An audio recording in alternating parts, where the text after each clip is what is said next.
Hey everyone, guess what? We do not have ugly swag. We have spaced out radio gear that you're going to want to wear. Why? Because no one wants to wear ugly clothing. So head on over to spacedoutradio.com and go shopping today. You'll be glad you did. And it's a great way to support our show. Once you get your gear, send us a picture of you rocking out in your SOR swag. spacedoutradio.com, shop there today, and make yourself look good.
Welcome everyone to Spaced Out Radio, the After Hours radio show with me, your host, Mr. Rob G.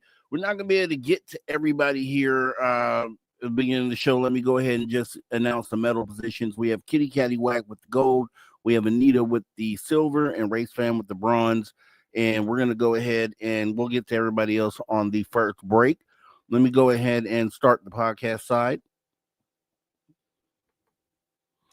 Welcome to Spaced Out Radio, the After Hours radio show. We're going to have a fantastic show tonight. We have Carina Hultqvist joining us from Sweden. We're going to be talking about potential messages that have been received through channeling and other things here. Let's get ready to go.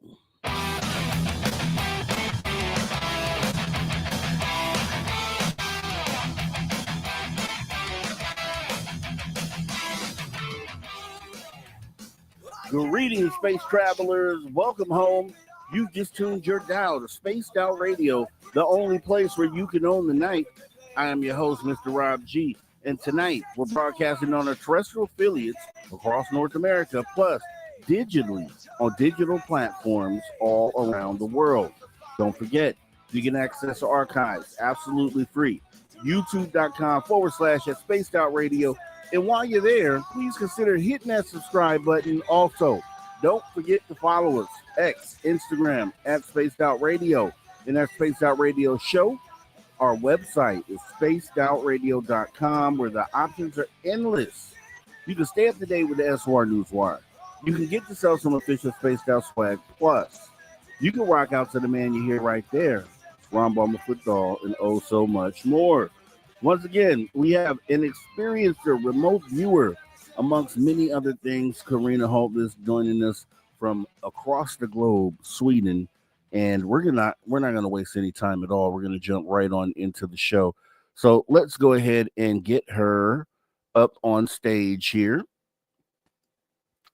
And Carina, thanks so much for joining us here.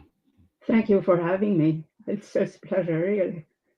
Definitely. And you're joining us from the opposite side of the world, which I think is just also awesome, impactful, because it shows the conversation is being had globally, which is an awesome thing to know.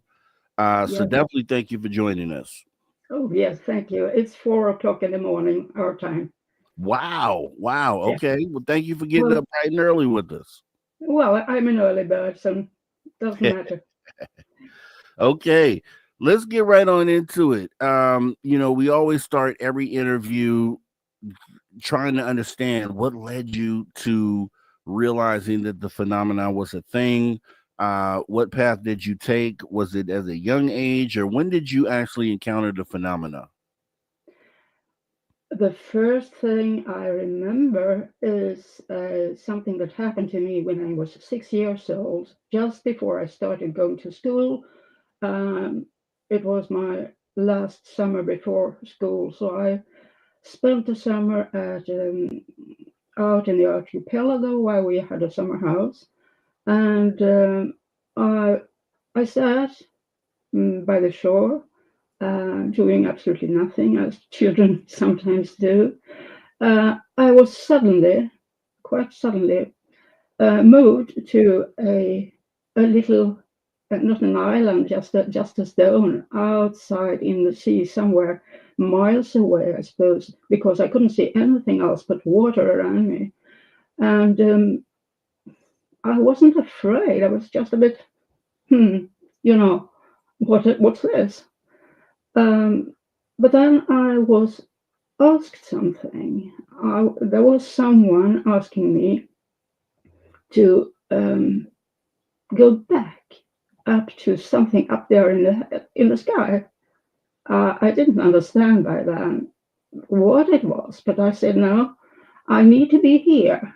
Please put me back where I belong right now. And I was transferred back again. And this must have taken about, say, I think I lost an hour of my time. Uh, but I was a little bit shaken, but I was so young and I didn't understand what it was about. Much later, I come to understand that I had the option to go back from incarnation and into what I was before, or well, in a way, anyway. But I had a mission, and I had a very faint idea about this mission. And now I know exactly what it was. But by then I was just a little kid, 6 years old, just wondering what did this happen to me? What happened to me and why? So the answers came a lot later. I got to know who put me there and who brought me back and what mission it was I was here to do. So that was the first time I really know I had some very odd experience, not in really an abduction, I'd say, but something happened. Wow, that's awesome. So the abduction experience by the age of 6, were you Mm. able to articulate that to your parents or anyone Oh else? no, no. They didn't believe in such things, and I didn't have any. Uh, no, we didn't. We never talked about these things. My experiences, never ever. They weren't that kind of people. Wow. So how do you deal with that? How does what type of it has to take a toll on you growing up with an experience like that and not being able to let it out? How do you think that affected you throughout life, leading up to becoming an adult? Well, this was just the first of many experiences I had as a very young being. I had next experience when I was 10, and then it just went on. So I got used to keep it to myself until I found other people when I was grown up, people who shared my experiences and could understand it and believed in it. So if you wouldn't mind, share the experience that you had at 10 years old. I was in Italy, in Europe. My parents took me there. We were on holiday and we were visiting Assisi, which is a church built to the memory of the Saint Francis of Assisi. You might know of him. And we were there. There were lots of people, all tourists from all countries. And my parents joined a group. who were French speaking, and I was 10 years old. I didn't speak French, so I was quite bored. I went around for time in the church looking at the pictures, and then I was bored, and I thought I'd do something more interesting. So I went on my own, quite alone, sneaked down to the lowest part of the church, which was the crypt, and that's where the coffin, or the stone monument or coffin, I think it was a coffin, of St. Francis was kept. And it was a railing in front of it. I couldn't come all the way to it, but I was a few meters from there. And I stood there and looked at this coffin and thought, here he is. Here's his body. And then I heard a voice saying, "Follow me." I thought, hey, what's that? Must be some from the staff saying I should get out of there, someone else. But then the voice came again, and it came from this coffin, and it said very clearly, "Follow me." And I realized it must have been the voice of St. Francis wanting me to follow him in some way, some aspect of his life, somehow. And that quite shaped me a lot, because I knew by 10 years, being 10 years, that it must have meant he wanted me maybe to be recluse, or be powerless, or whatever, because he had a life of very interesting life, but very old life. So I was a bit worried about this message. So when I got home and I studied his life very meticulously to see if this was something to do, and I realized, yeah, that's he was so terribly dedicated, and that's what made me dedicated to my mission as well. That's what happened. When did you get to a point to where you understood that what was happening wasn't quote unquote normal? When did you realize that this was definitely something different, and something that the average person did not go through? I think that happened very early in my life, already when I was 6, because I knew I was different somehow. I didn't like to play much with other children and their toys. I was very much alone, and I preferred to be that, because I knew I was different, and they didn't understand me. Okay. And I wasn't interested in what they did, their plays and so on. So I think I knew it from the very beginning, perhaps.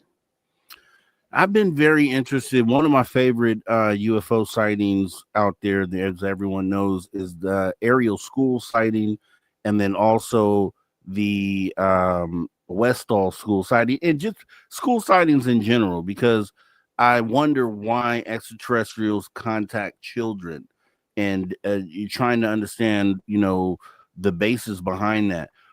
If you had to guess, what do you think the reason the extraterrestrials reach out to children? What do you think that's all about? I think children are a lot more open to these beings than the adults are. Adult people are very, um, we learn at school there is no more advanced beings than us. We learn that, up there in the space, maybe angels or gods or whatever, but no aliens. So I think children are much more receptive, because they are intuitive, and they see what there is much more clearly than adults do. In those the sightings that I mentioned, aerial school, Westall, all the school sightings, there's generally a message that the extraterrestrials are said to be delivering. I know in aerial school they told the kids that technology was bad, and I have different interpretations on what that might mean. What sort of message would you say you were delivered, if any? I think I have received the same message from all my encounters, more or less at least. And that message is you are supposed to go out. We have sent you into the world because we want you to tell people the truth, to warn them about their future, and tell them that everything is going to be all right in the end, but you have to take measures before that and you have to prepare yourself. And I'm supposed to tell exactly what is going to happen, how to handle it, how to get through it, and how to have to keep hope because there is a glorious future, but it is some decades in the future. How long do you think that it took you to act on that? So you get the message that you are here for a purpose and that you should be delivering a message. When at what point in your life do you finally understand that message and then you actually act on it? Well, I think it was uh, after I finished school when I was at university about 1966. I was um, I was lecturing. I was lecturing about nature, about something. I don't remember exactly what it was, but it was about the changes in nature that man had caused. I was quite young by then, 20 something, 21, 22. So you see, I'm an old woman. But that inspired me to go on with um, climate changes, with nature's laws, with cosmic law, and trying to teach exactly why we have left the nature, why we have left the laws of nature and started something quite different. The laws of nature. When you say that people here know that I talk about that all the time. I just feel like for whatever and this goes back to the children's message I spoke to you about earlier. So with the aerial kids when they told them technology was bad, and I have one of my interpretations of that is that because technology takes us so far away from our natural state and who we are as natural beings, as just animals on this planet, right? So, and it kind of sounds like that's what you are speaking to there. You picked up other, or I won't say picked up, you more so, I think, probably activated other senses. And so I know you ended up remote viewing, becoming a psychic. So when did those things start kicking in for you? When did you realize that you were able to unlock these other abilities within yourself? Well, that was in the late 60s. And I started to study at the university. I started to study lots of things. And after that, I had a job, several jobs. And during all this period, I was kind of thrown into situations where I realized I have to go deeper into this. So I started remote viewing in the late 90s.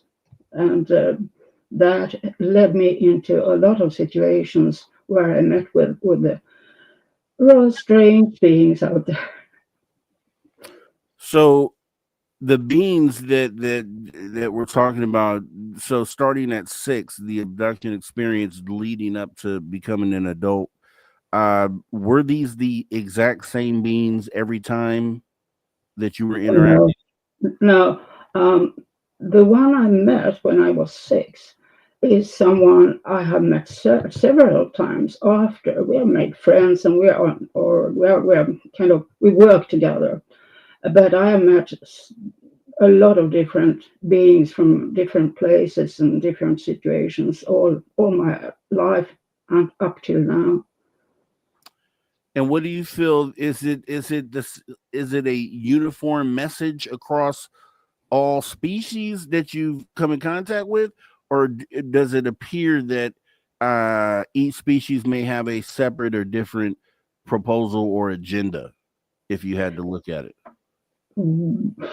Most species have their own agenda, and they are not always compatible with neither with each other nor with what things we here on Earth are doing. So it's different. You get different messages. You realize there are different agendas, and you have to say yes or no to these.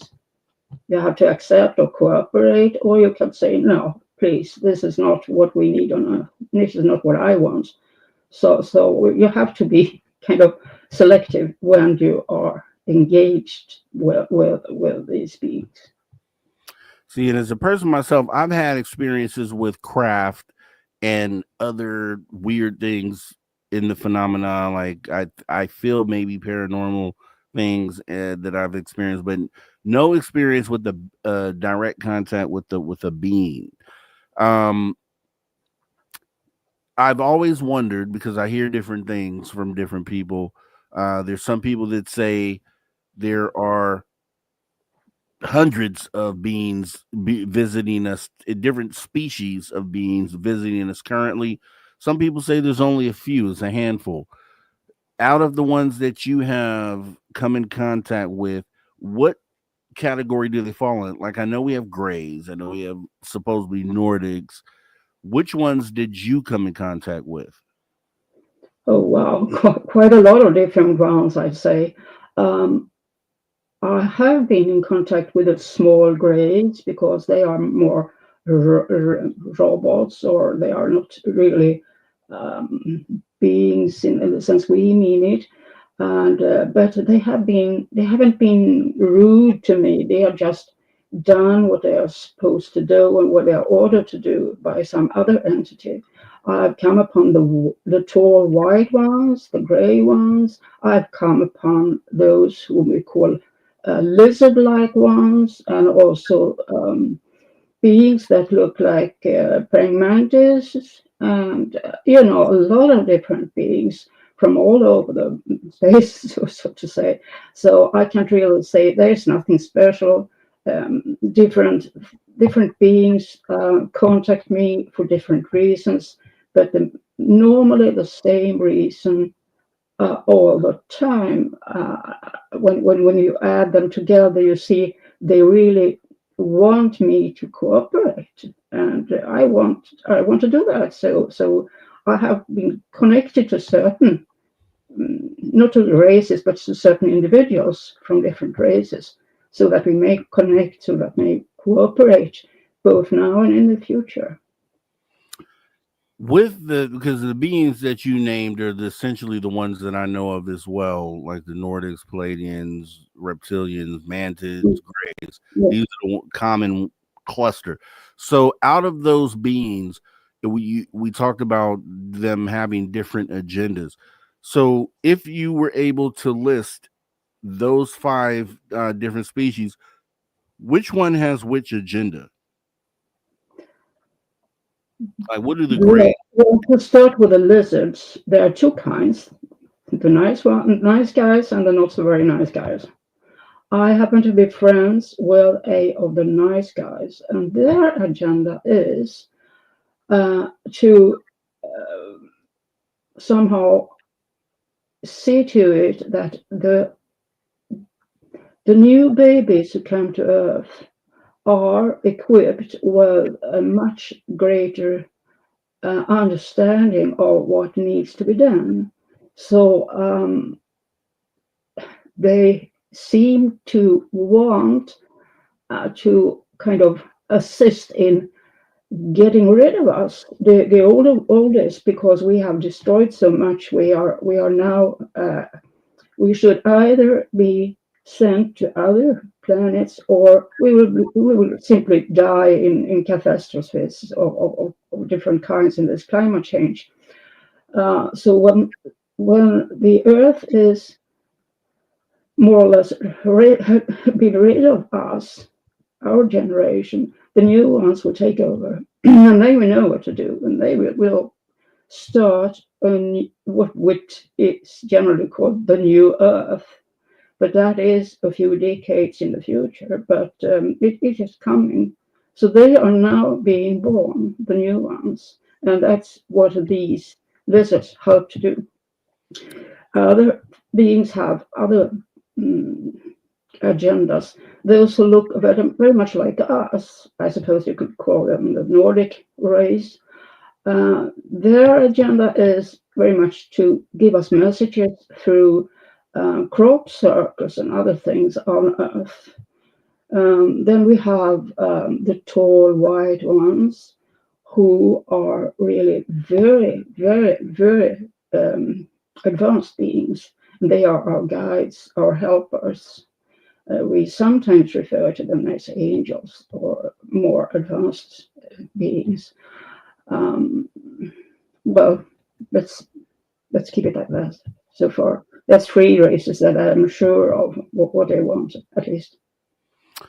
Okay, so and then we'll kind of stop right there because we're actually about to go into our first break of the night here, and very interesting. So, and I definitely wanted to dive into the different species. I haven't had a chance to do that on recent shows. So, reptilians, they I've heard that they have assimilated with us, and some people say they're in positions of power and they are able to shape shift and show themselves as regular human beings. So I don't know how far that goes. I don't know what your thoughts are on that, but we'll check on that right after this break. For everyone else, sit back, relax. We're going to come right back right after this break. Space Out Radio, the After Hours radio show with me, your host, Mr. Rob G. We'll be right back.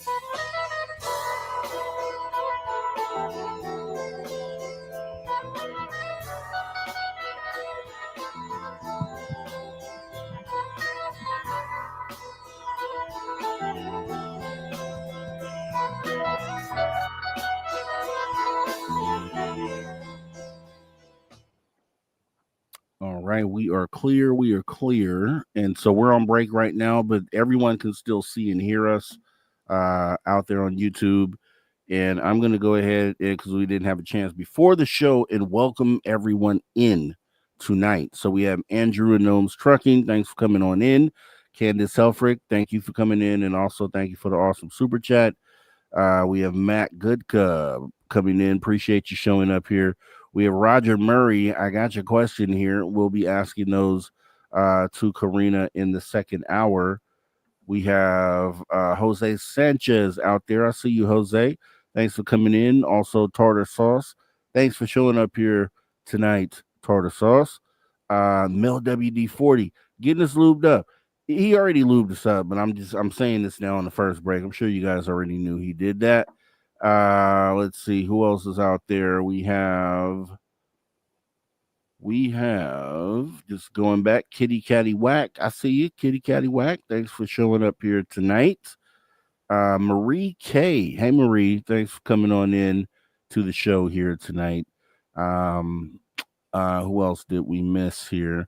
We missed everyone, I guess. Appreciate y'all for coming in to view the show here tonight live. As we go back here, Stargazer, thank you for being awesome, and actually you were the one with the super chat. So Stargazer, thank you for your awesome support of Spaced Out Radio. We do appreciate you. Let's see, beat on with it. Okay, I like that. Hand raised. Appreciate you coming on in. Let's see, Jennifer. Hey Jennifer, thanks for showing up. Kurt M as well. Hey Kurt, thanks for coming on in. Frankie B. Hey Frankie B, thanks for showing up. Flat Six as well. Thanks for coming on in. Undead Jed, appreciate you showing up here tonight. Who else do we have? Undead Jed. We have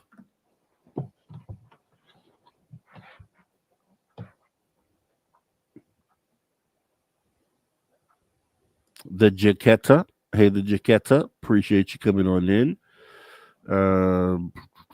Decipher. Hey, Decipher. Thanks for showing up to the show. And where's Cosmic Joe? For Cosmic Joe says I didn't bring him up. Where's Cosmic Joe Chronicles? Right here. Cosmic Joe. Thanks for coming on in, buddy. Appreciate you showing up to the show tonight. All right. And Roger Murray, October 3rd, 1975 to 2025, 50th anniversary, Loring Air Force Base UFO incident, military personal witness UFO 3 nights in Loring, Maine. You always keep us educated. Appreciate you for doing that, Roger Murray.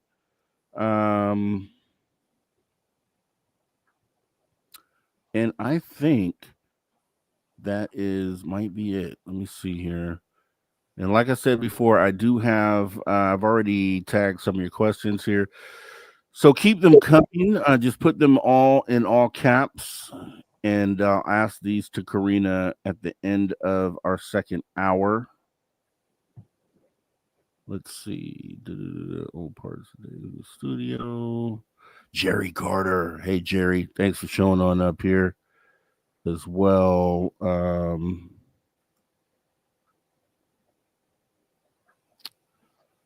Okay. Lavera Lucchini. Hey, Lavera. I see you out there as well. Hey.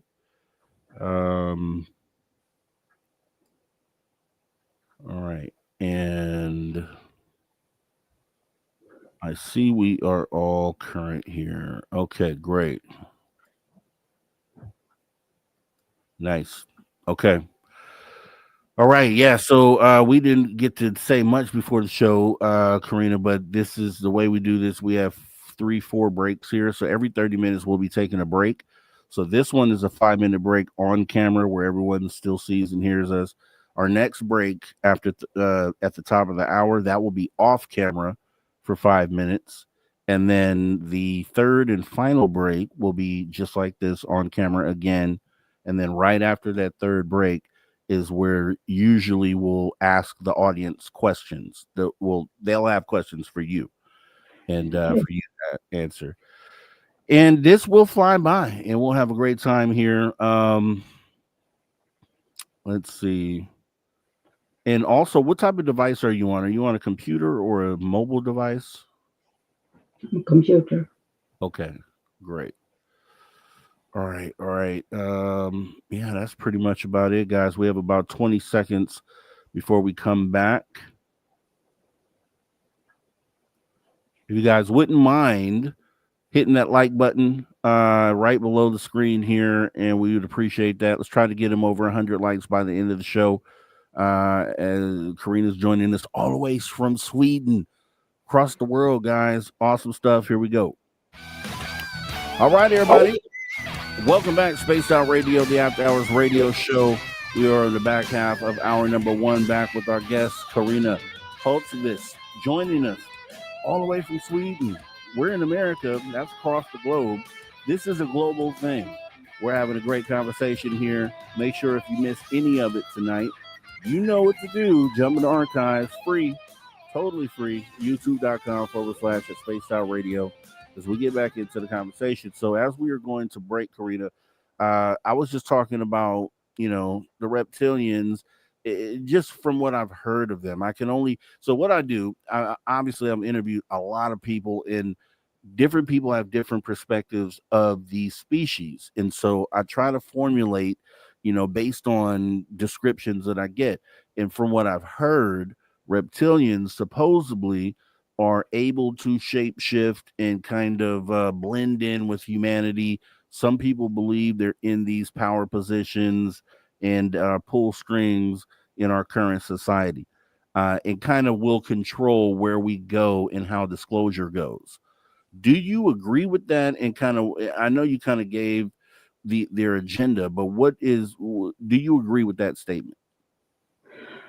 I have only met with one of them, but we have met that several times. So I can't talk for them in general. I don't know really, but the one I met has a very definite agenda, as I told you before, and I'm also know they are most aliens are, or non-human beings are shapeshifters and have a lot of other abilities to walk into our dimension and walk out of it instantly, as we have seen on many um,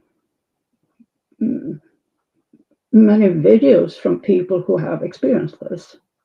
So they have a lot of more um, advanced abilities than we have. And they also have some agendas sometimes that we are not quite aware of, but it's just guesswork from our side. We don't know really. On this list, based off of your experience with these species, if you had to pick one species that you would say was here for the benefit of humanity, and then you had to pick one that really didn't have humanity in its best interest, and I guess that'd be pretty easy for someone just coming in to kind of understand without needing to know all of the extra. Which species, based on your dealings, would you say they're definitely here to help, they want the best for us, and then the species that, hey, maybe we should stay away and we probably don't want to intermingle with that species? I would say that be aware about beings from Orion because they can be quite nasty beings, and also look out for these scaly ones who are either lizards or look a bit more sinister. Also, those who look like ants can be negative beings. I don't know quite well, and I'm not perfectly sure about where they do come from, but normally those from nearby star systems, from let's say from Andromeda, from Sirius, from the Pleiades, and so on, are benevolent ones. Also, if they are different races, they look very different, but most of them are very benign. But I say look out, look twice before you make friends with beings from the Orion system, because they are both good and bad guys over there. Do you think there's an element, and I bring this up as well because I always shout out Reed Summers for this, because this is the conversation that we had where we were essentially talking about messages that some individuals get from a particular extraterrestrial species. And the question was, is there the possibility that there is a level of deception there, like the extraterrestrials are feeding this individual disinformation essentially in order to spread that into the public, so saying, hey, we're here for peace, this is what you should do. So those beings may be delivering the wrong message or an untrue message in order to get that human being to spread that message out to humanity. Do you think that there's a level of that going on? And should with that being said, should we be more cautious in the messages that we do receive from these extraterrestrials? The short answer is yes, we should be very careful about it. And we should always ask ourselves, is this really the best thing for humanity? Is it the best thing for planet Earth? Or is it something that has been introduced into our brains by some in ways that we don't really understand? We are normally too shall we say, we are not suspicious enough. We should look very closely and very carefully at what they ask us to do or what their intentions are, and always ask: is this in line um, with the laws of nature, with laws of cosmic higher law? Is this in line with our belief systems? And if so, we may check it out at least and see if we could cooperate with these beings or not. We should be very careful because as on Earth, there are lots of different ideas out there and a lot of different kind of agendas out there. Yeah, I mean, and we experience manipulation here on Earth all the time. So it's like, Mm, okay, you have an advanced species.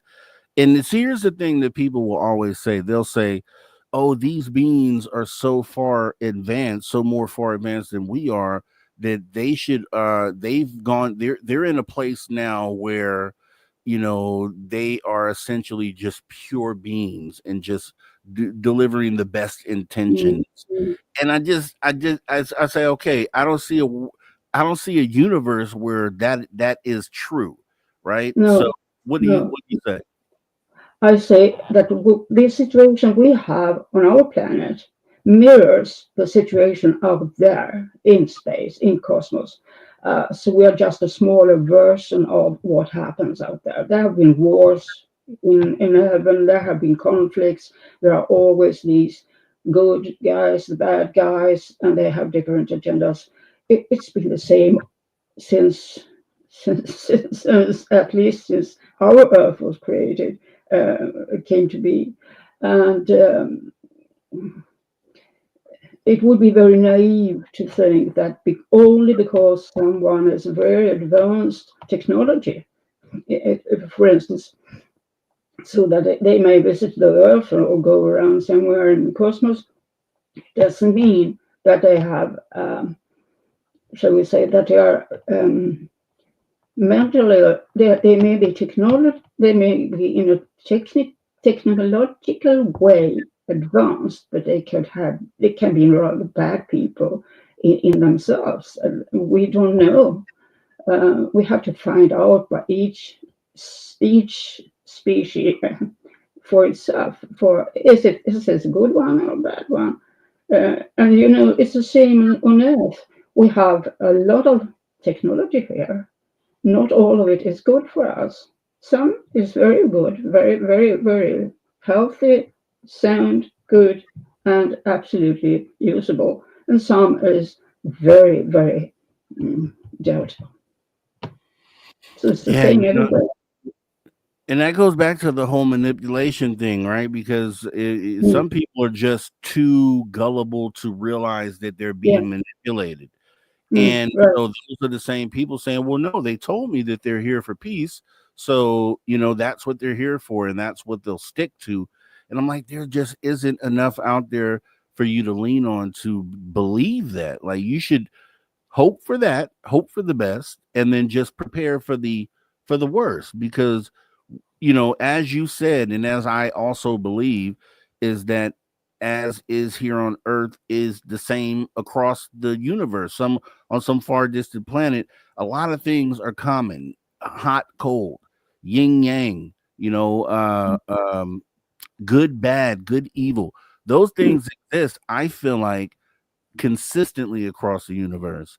So that's why whenever I hear someone say, "Oh no, they said they're here for positive things and they just want to help," I'm like, how do you know the beings well enough to believe that? And you shouldn't believe that, right? Because they have every the advantages on their end to manipulate you in order to lower your defenses, right? Because we are, if I was coming into a planet with barbaric sort of species, you'd want them to kind of lower their guard down if you were trying to assimilate or had some other agenda. So I'm just glad that that's what you said and that's the perspective that you have, because I've been saying that for a long time. mm. Um, when you got into remote viewing, when that kicked in for you, what was some of the first things that you did with that ability? Like, did you attempt to look out into the cosmos, or what was kind of your first remote view experience? Well, my first experiences with the remote viewing was I was taught remote viewing by a teacher. I was in a group, and like everyone else, I did what I was told to do. We got targets to try. We had a lot of training targets, and on one of those targets, I came upon or at least on several of those targets, I came upon beings from other parts of the universe, from other star systems. So I kind of happened to walk into other worlds and see other things and I felt quite secure because I thought, oh yeah, this is just training targets, nothing bad can happen.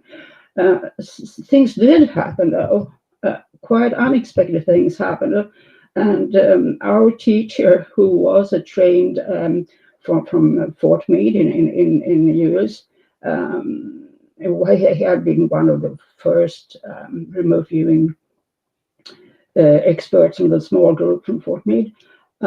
He tried to kind of give us targets that should be fairly secure, but it appeared not to be the case. So I had a lot of interesting encounters that he didn't intend me to have, and that was because I very soon found out that the rest of the students in the group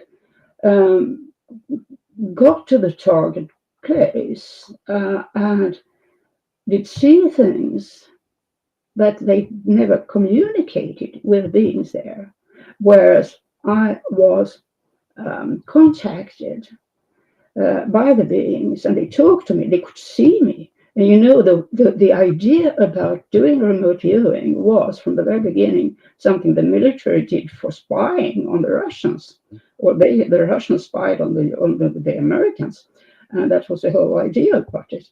But now I realized that when I do remote viewing on targets on Earth, they don't see me. But if I do it in other places, I meet what we call extraterrestrials or non-human beings of any kind. They can see me, they can hear me, and they interact with me. And that's a bit odd, and that wasn't meant to be, but that's the case. So I can talk for the others. I can only talk for my own experiences. So, you know, my first remote viewing experiences were quite odd in that sense, because I was suddenly in communication with very, very interesting beings from other places. You know, I often wonder, and I've never been able to remote view, and maybe it's something I need to try. I haven't even tried. It's interesting. It's fun. Yeah. So tell me if this is close to what it is, because I feel like if and it's an interesting thing you said that it seems like humans, for whatever reason, don't notice your presence or pick you up when you're reviewing a location, but the extraterrestrials do. And there could be explanation for that. Maybe the sense that you need to do that, they're completely open to, and they're tuned into that, versus a human being who still hasn't found a way to unlock that yet. But the sense that you get when you're in a room and you feel a presence that isn't there when you look around, but you can feel a presence. I wonder, is that the same feeling that someone being remote viewed, is that the feeling they get when they're being remote viewed? It's like there's a presence, but they can't really put their finger on what it is. Yes, when you remote view, for instance, you go to some other place and try to be unseen, unnoticed. They sometimes note there is something in the air. There will be some kind of shift in the air, temperature or pressure or something like that. So this can sense there is something there, but they can't see. That's the normal case. And that's also when we don't remote viewing, you can. We very often, I'm sure you will have noticed yourself. We often sense a presence because the air is suddenly get cold or warmer, or there is a pressure and a difference, and just an idea of there's something around. Very often when we walk out into the woods, for instance, we feel a presence. There is someone. When we look around, we don't see anyone, but maybe there's some animal staring at you, or there may be something else. So we have that sense, but some people have it more evolved than others, and some don't sense anything. That's normal for people. And when we talk about that, so that being confirmed, it usually what'll happen in most conversations is a person will put that in a paranormal bucket and say, "Oh, I maybe felt the presence of a spirit or a ghost," when essentially it could just essentially be remote viewing. And another connection maybe is and I'll ask you this: when you're remote viewing, do you think that your mind is just remotely viewing this location, or do you think your consciousness or your presence is going to these locations and viewing them in real time? Well, the whole idea about remote viewing is like in astral travel or whatever you do, what technique you use. You leave your physical body behind and go there with the rest of you, which would include your astral body, your mental body, your spiritual body, your emotional body, but you leave the physical body behind. So that is why humans don't see you, because they only see the physical body. And that's also, I think, why other beings can see you, because they have the ability to see much more than physical matter, because some of them aren't even physical, or never incarnate, or whatever. So I think that's perfectly normal. But what is odd is that some beings are not only seeing but also being seen, and that's quite rare, actually. So to be seen and to be uh, kind of to connect to these people and discuss with them, talk with them, be with them, and they apparently see you as you are, but without physical kind of cover on you. That's very interesting, and should be it should be looked at more.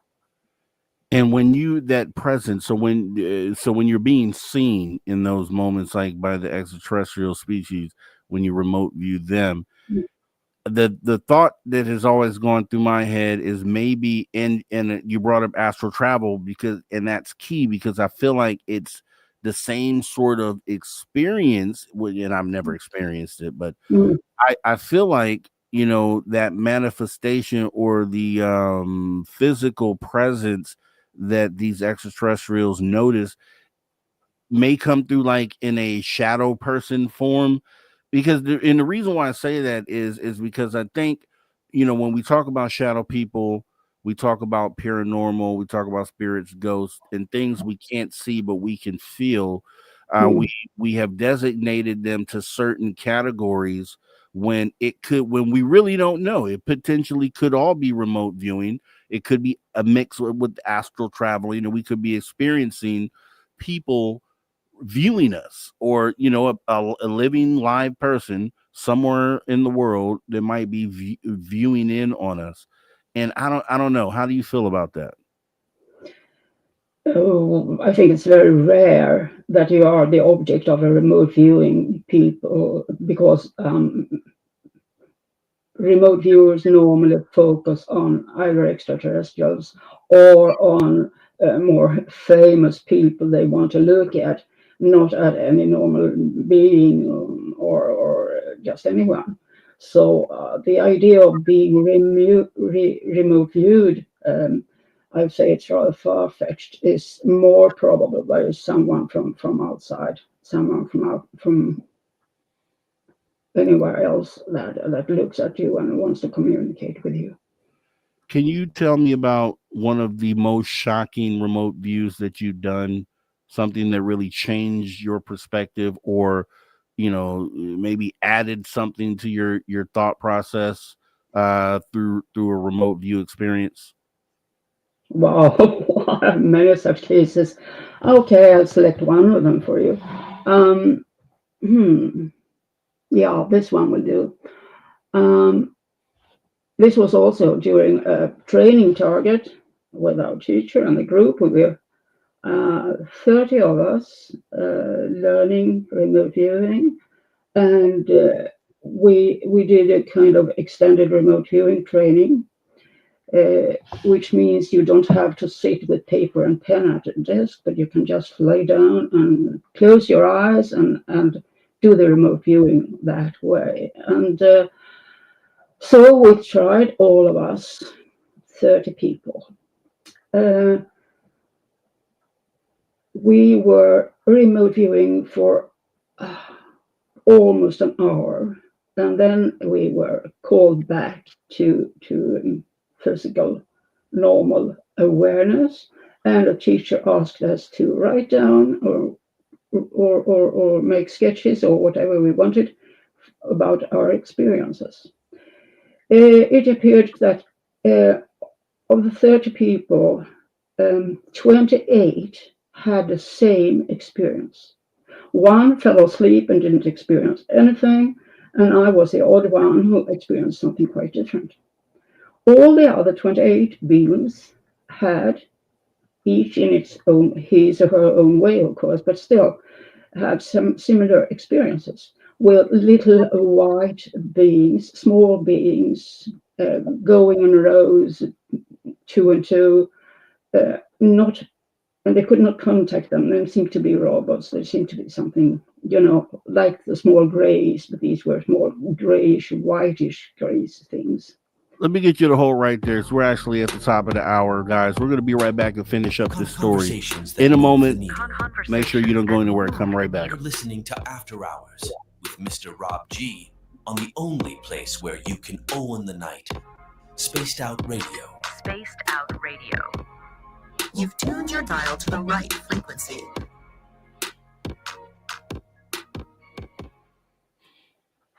All right, we are clear. And Carina, we'll finish that story right after the break, and we're off camera for the next 5 minutes. So I'll see you in 5.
Welcome back, Space Out Radio, the After Hours radio show. We're after hour number 2, coming back here with our guest, Carina Hultqvist.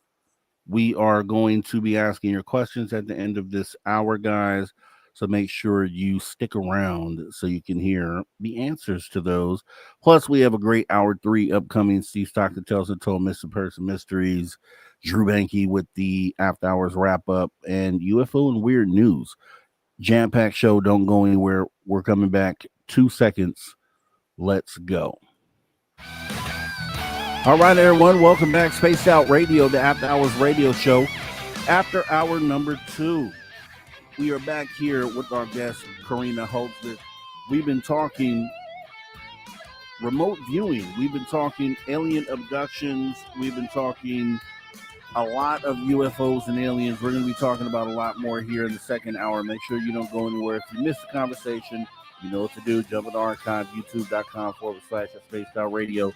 Getting back into the conversation, you were talking about remote view experience where you had a group of 30 people, roughly everyone had the same experience. If you wouldn't mind continuing that story. Okay, yes.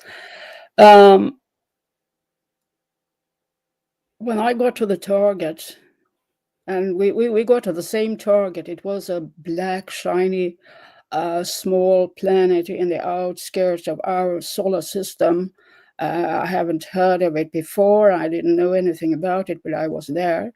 And I was suddenly inside of this small planet. I was in a room facing what looked like a giant man-sized mirror in front of me. It wasn't a mirror, but it looked like a mirror. And what I saw was, of course, I saw myself, but behind me was a giant being, approximately, I don't know how much that would be in feet, but say 9 feet. Well, he was a lot taller than me anyway. I mean, we have the metric system here. I'm not used to heights in feet, but a lot taller. And he looked like something which was a mixture of a man or a lizard. So I was a bit, I wasn't really scared, but I was very, concerned. What the heck was this? So I very carefully turned around and said, which was, of course, extremely silly. Sorry, excuse me. But I turned around and said, hello, which was, of course, as I said, silly, because I didn't know if this being understood English or had the intention to greet me or to eat me. I didn't know. He might have killed me on the spot.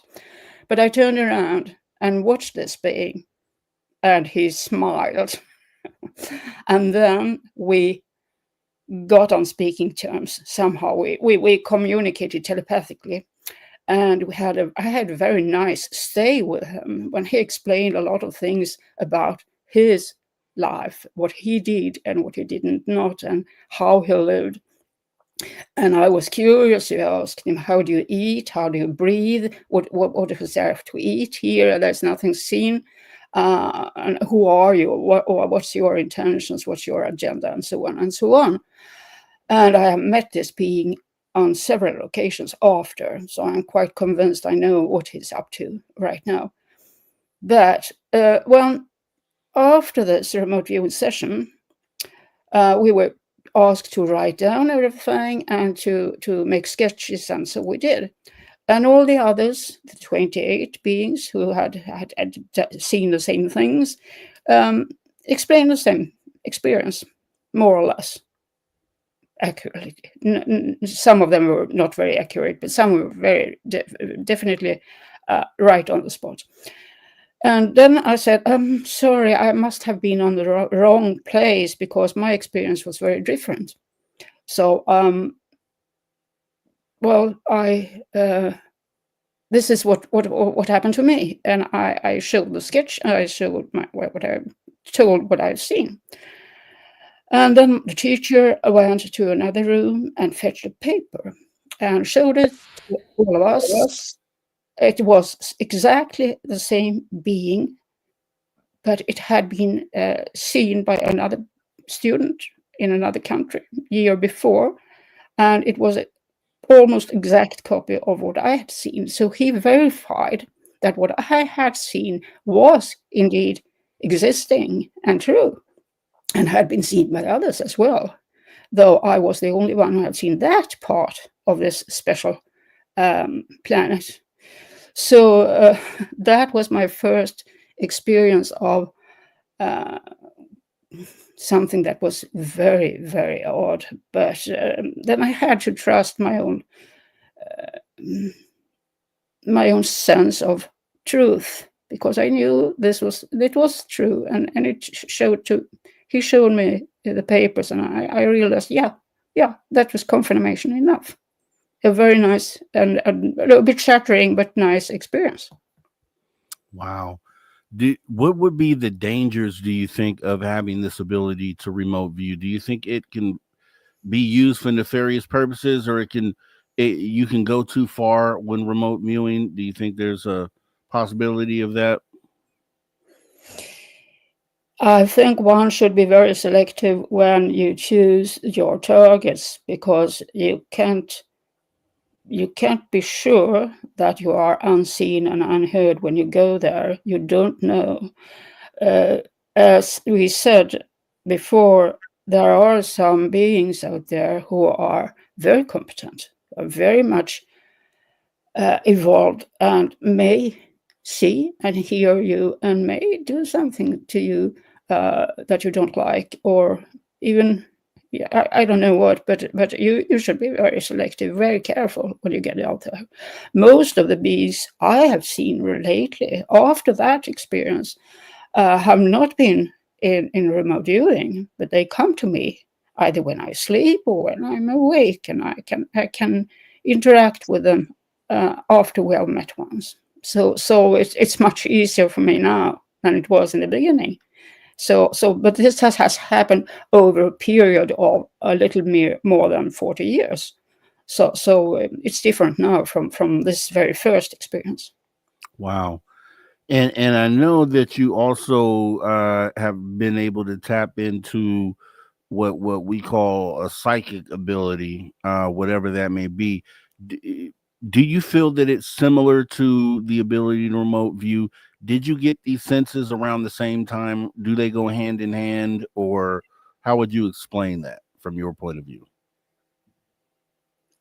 I've had a lot of parapsychic, or what you call them, experiences, and they are quite different from remote viewing. When you remote view, you are not in your body. These paranormal experiences happen when you are in your normal life, so it's quite different.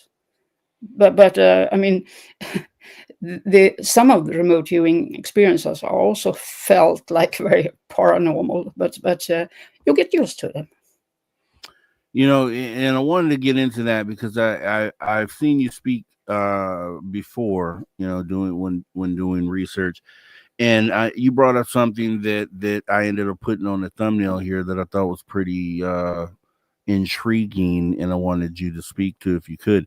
I saw you mention, and I didn't get to see you go into detail about this, but you had brought up the fact that through some maybe channeling or some way you've received a message, maybe through the psychic ability that that we potentially, there's no real other way to put this than that we may be experiencing at some point a human extinction event, which for some people is, you know, it kind of hits them in a place where they consider that fear mongering. Although I don't, because I think you should be open to everything and all the possibilities.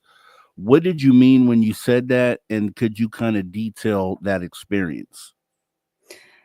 I'm not sure I ever mentioned the word extinction, but yeah, uh, you know, all of us know by now we have climate changes, and these climate changes will affect all society. It will affect all systems, all institutions, everyone, everything, and it will turn rather serious.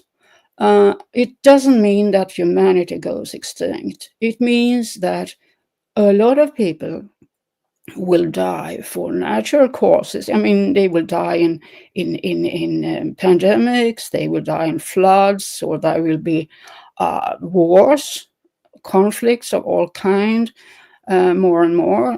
And there will be shootings. There will be all these things that we already have, but in a greater scale. When eventually beings from other worlds come to us, and it is predicted by many people that they will come within the next few years, they will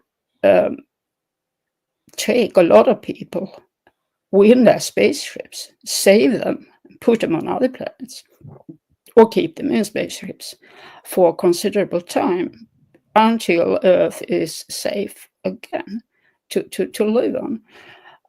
So in the end, it will mean that approximately, I'm not quite sure, but approximately, maybe there will still be 3 billion people left on Earth when all towards the end of this century. So it will not happen at once. It will not happen to everyone. It will not be an extinction, but it will be a reduction of of humanity, because we are much too many here, and that has caused the whole problem. So what we be seeing here is we are trying to manage to handle the situation which we have created ourselves. And then some of them come to save some of us, some must die, some must survive. And the young ones who are small now or in their earliest teens will take over. But that is 50 years into the future. So for the moment, nothing special happens. It's just getting worse day by day. I can agree with that. And I think that goes along the lines of what people call the reset, the great reset. And we obviously have evidence of resets happening over history. Civilizations that just seem to fall and disappear. That I would consider those moments, reductions, in population, has to be because they just disappear. And obviously on the track that we're currently on, if this were to get 10 times worse, which it likely is heading that way, then I can understand that. Now, would there be in the taking people off planet thing is obviously something we're even trying to do ourselves to obviously prepare for some sort of event that we could consider exactly what you're talking about. So what you're saying makes total sense. With the extraterrestrials taking us off planet, that's a different spin on it. But do you think it could have anything to do with maybe like some future asteroid impact, or something that really warrants us to have to leave the planet for one reason or another? Well, there is always the risk of an asteroid impact. It has been before, and it has happened before, as we know. The last one we remember was 66 million years ago, when the dinosaurs were wiped out. And it can happen again. It will happen again, but we don't know if that is what will cause what some people call the Great Wave, or whatever they call it. It could be for some other reason as well, but it is possible, yes. And there's nothing we can do about it. We just accept that there have been what we call mass extinctions on Earth at least 4 or 5 times before us, before we live. And this is, well, the coming one, but it is not a total extinction. It never was. There was always some species, some humans lately also, but also, I mean, the other extinctions have been before there were humans on Earth, but they were never complete. There were always some who survived. So life will always be there on Earth, also after us. Yeah, I've been feeling that it, and not really knowing what the catastrophic thing could be, the incoming thing could be. The main thing that's always on the horizon is World War III and some sort of nuclear winter fall. That's the main thing in our way right now. And it just feels like, when you're moving so fast towards something like that, that the only thing to do is to hit a reset button, and there has to be some sort of natural reset process for Earth and human beings. So, with that being known and having evidence of events like that happening in the past, it just makes everything that we're talking about right now realistic, and something to consider or think about. And it's would be a tough period for humanity, but there are things that we'll have to go through. That's why I'm a proponent for catastrophic disclosure, kind of just putting it out there that these things are here. So maybe we could kind of avoid that some way. Maybe we could kind of shift our path and avoid this catastrophic event potentially that would be in our future, so we don't have to do a reset. We could figure out a different way. Do you see have you thought about that? Have you had any messages or contact that says that an event like this could be avoided if we were to change our path?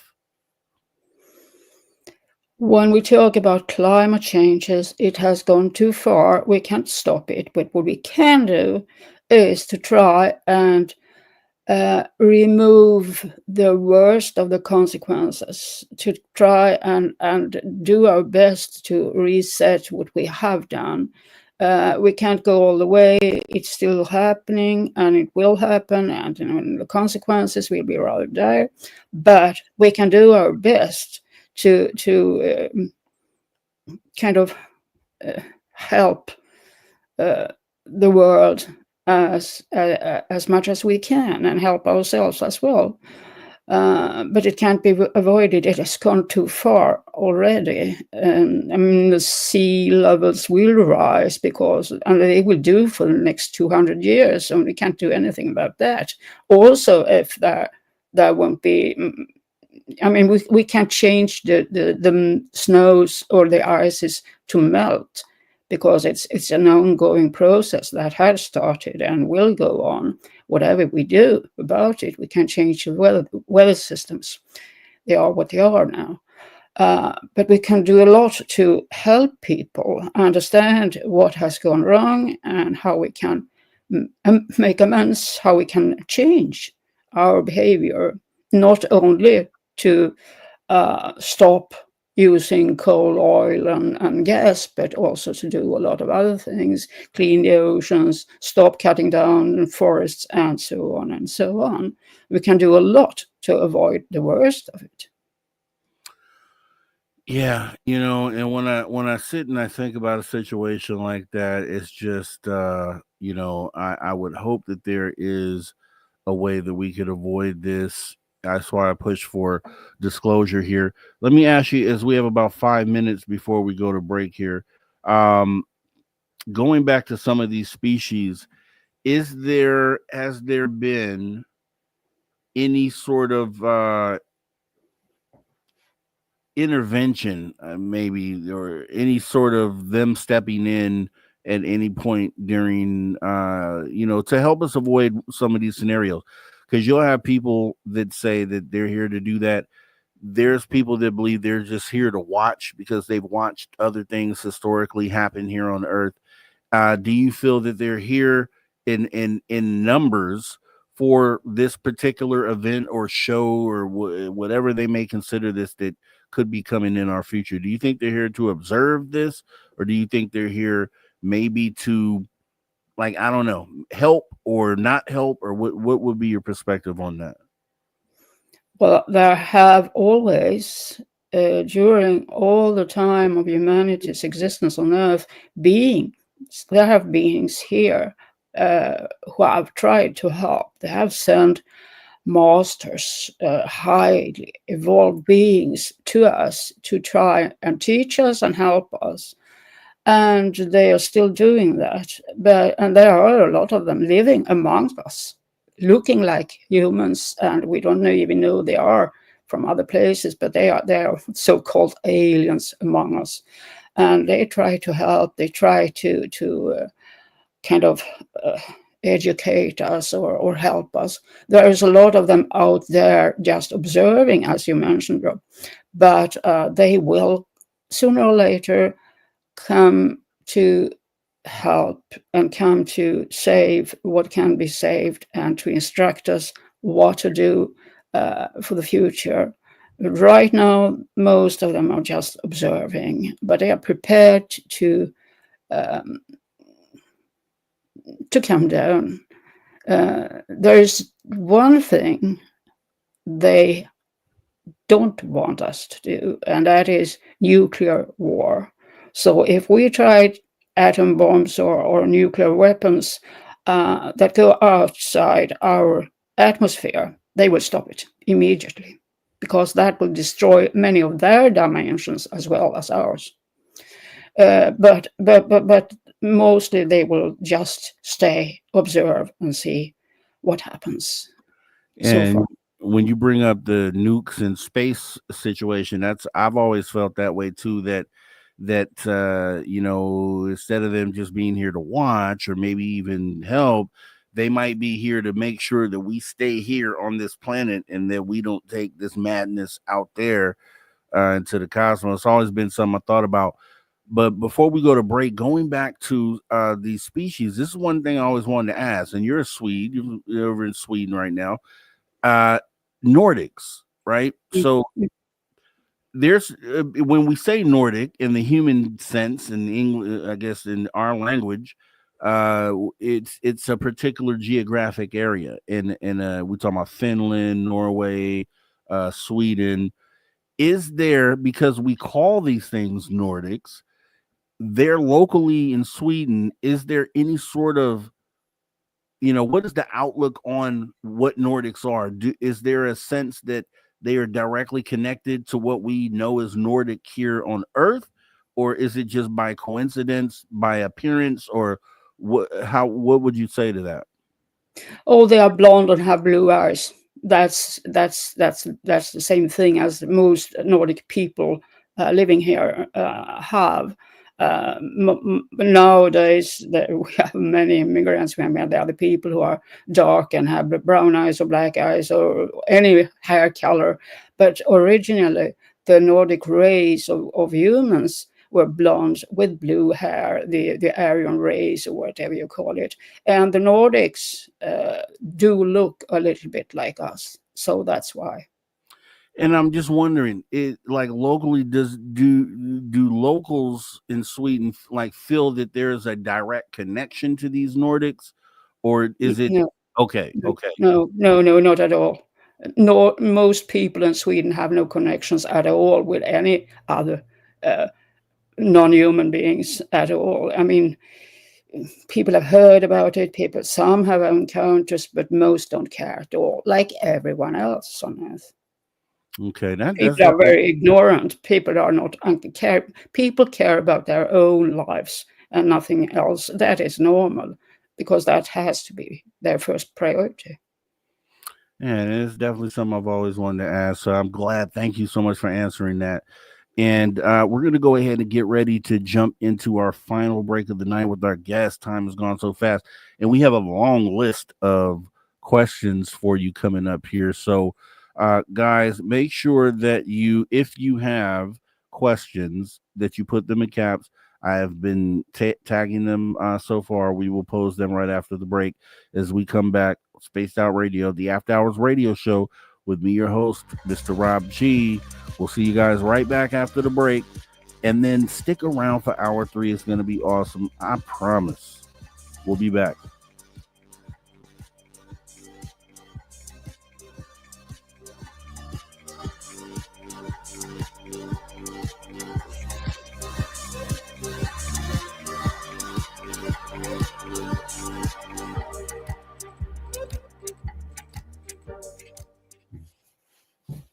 All right, we are clear. We are clear. We're on a 5-minute break. Everyone can still see and hear us.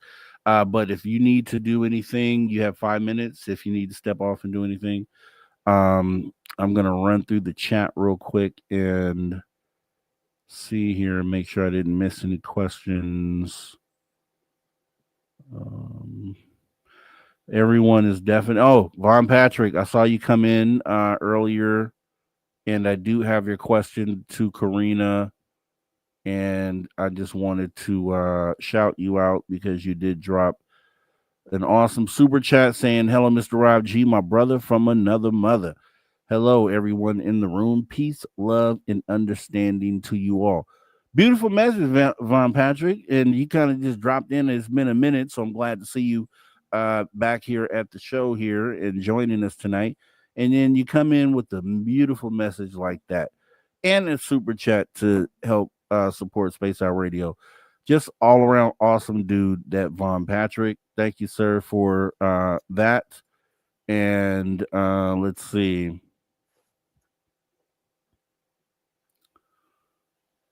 Let's see here. Going back in the chat. Making sure we didn't miss anything. I see we had a troll in the chat promoting some weird stuff. I can't tell if the mods got rid of that person or not. Please, if you wouldn't mind, wrenches. Patrolling. I call it the troll patrol. Please patrol the troll. Let's see.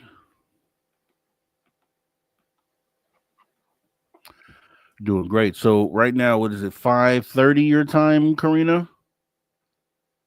Are you ready to get your coffee? You a coffee drinker? I already had my coffee Okay. before the show to be sure to stay awake.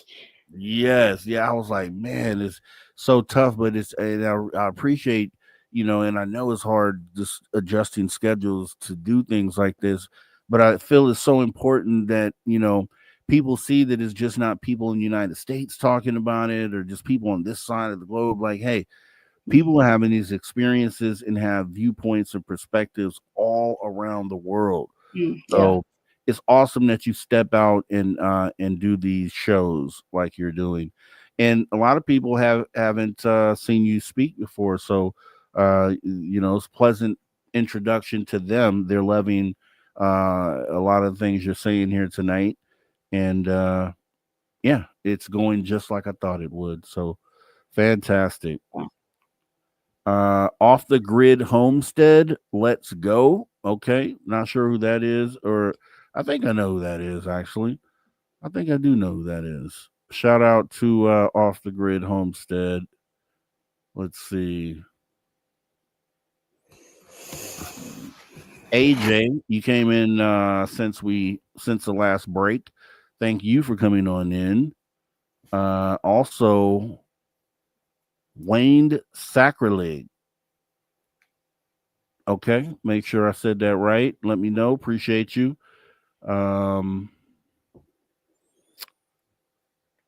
Let's see.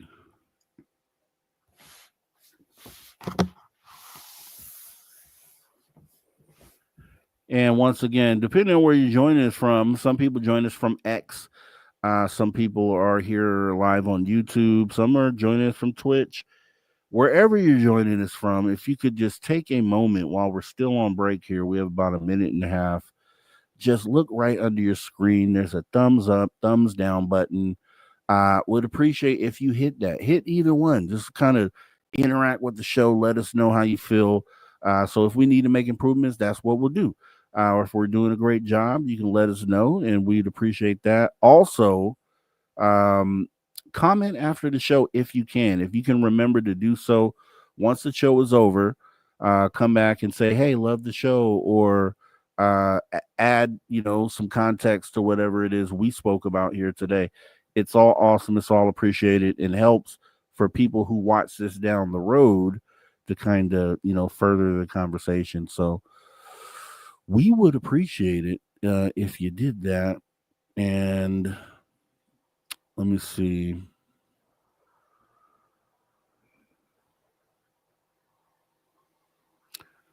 Okay, President.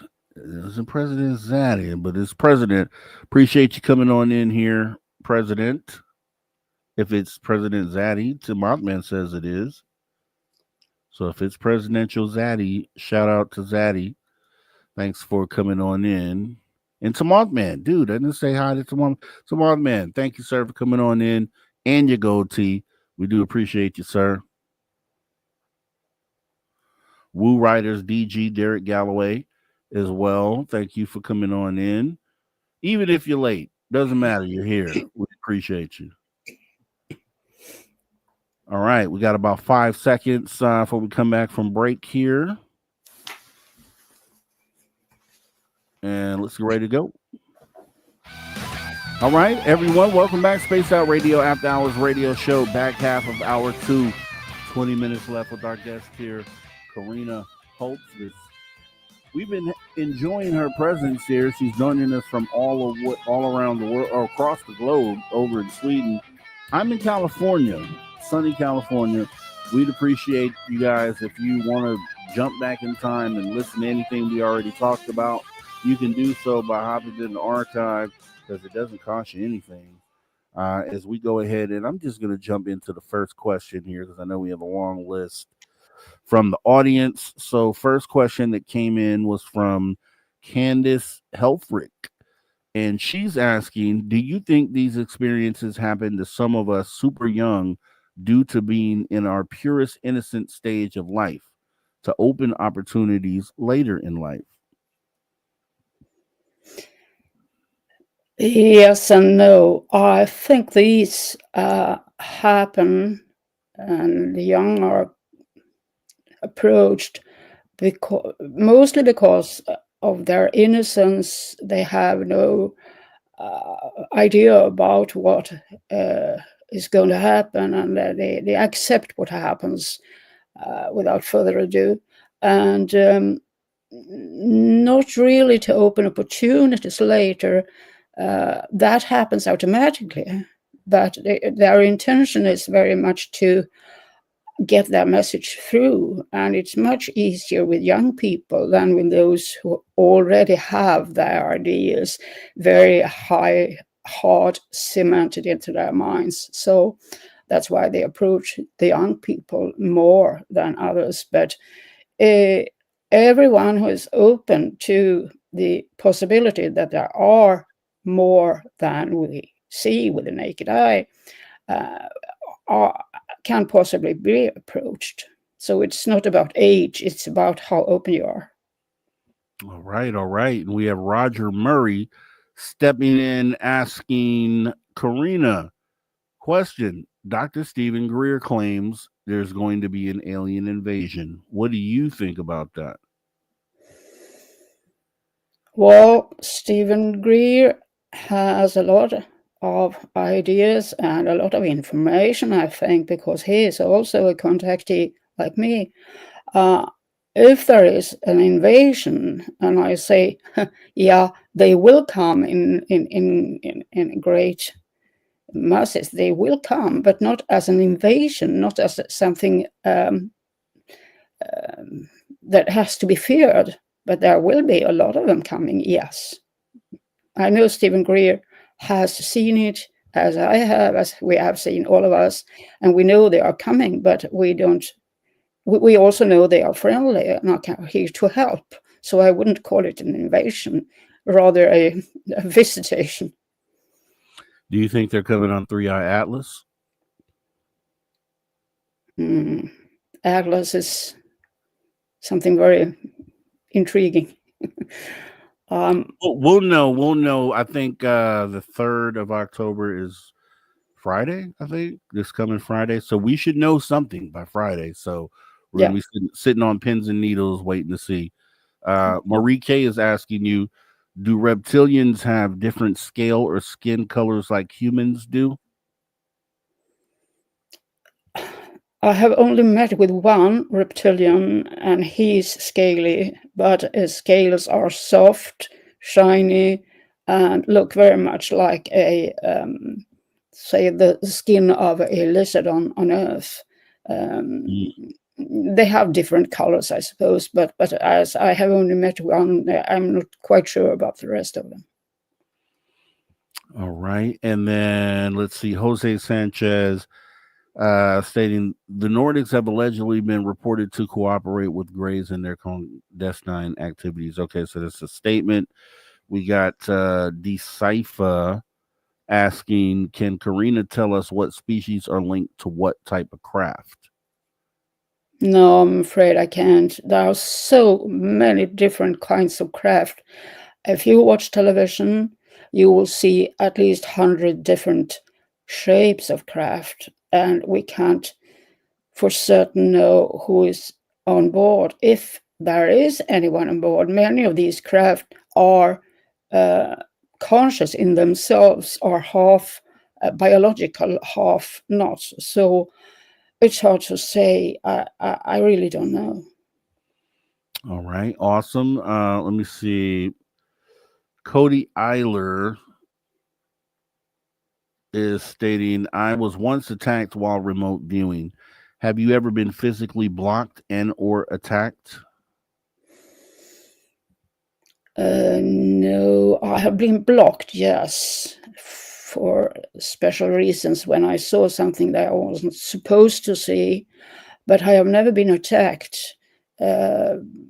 For I have so far not remote viewed places where I know there are enemies on these places, so I avoid them. So luckily, yeah, I have not been attacked. All right. And let's see. Marie K asking, do ET species know of the Prime Directive, do you think? Some do, some do not. I mean, there are ET species of all kinds. There are even those that are a lot less evolved than we are. Most of them are more evolved, and those know of the directives. Some don't.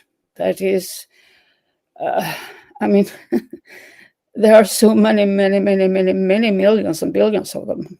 You can't talk about some species know, some don't, because it's individual. Yeah, and you know, just thinking real quick, a thought I had as far as extraterrestrials go, I've always looked at you know, some people that talk about, them being so far advanced than us that there is no relation, no way to really relate. And I talk about this movie called District 9, which is a movie about aliens that kind of get stuck here on Earth, and when we interact with them, we find out they're not these super smart beings. They're advanced as far as their technological capabilities, but they're no smarter than us, and we may find out that that's the case with some of these beings as we come across them. The Jaquetta is asking, would you say the Bible talked about this event, whereas ones taken were chosen and those remaining are called the remnant? Yeah, I know the Bible talks a lot about those who are taken up and those who are left behind. I think the Bible has a lot to say about a lot of things. And you should remember that the Bible is, after all, not written by God or any divine being at all, but written by humans with their understanding, the understanding they had at the time they wrote. So yes, there will be a divide. There will be those who are taken and are brought in spaceships to other places or to safety, and those who remain called the remnant, if you like. It will happen, but not exactly in the way that the Bible tells us. But it is a question of how you react to what happens. People are said to join the new earth if they are sufficiently evolved, and those who are not or are ignorant will be left behind. That is a half truth. A lot will be saved also because even if they are ignorant, because they are the non-human beings who come will select those who they think must be saved, and we don't know why. They have their agendas, and those who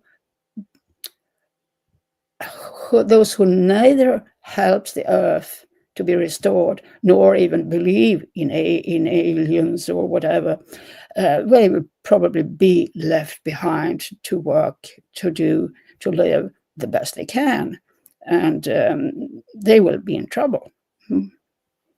Awesome stuff. And Roger Murray is asking, Carina, Dr. David Jacobs believes aliens are walking next to us on the street. What do you think about that? Yeah, sure they do. Quite a lot of them, and have been done for centuries. They have always been here, lots of them. And you may come upon them without knowing they are aliens. So because they have adapted their faces, their dresses, and everything, their behavior to look like and work and be accepted as normal beings. But sometimes you can recognize them from what's in their eyes. You can see their eyes. You can see there is something different about them. But you have to be very observant.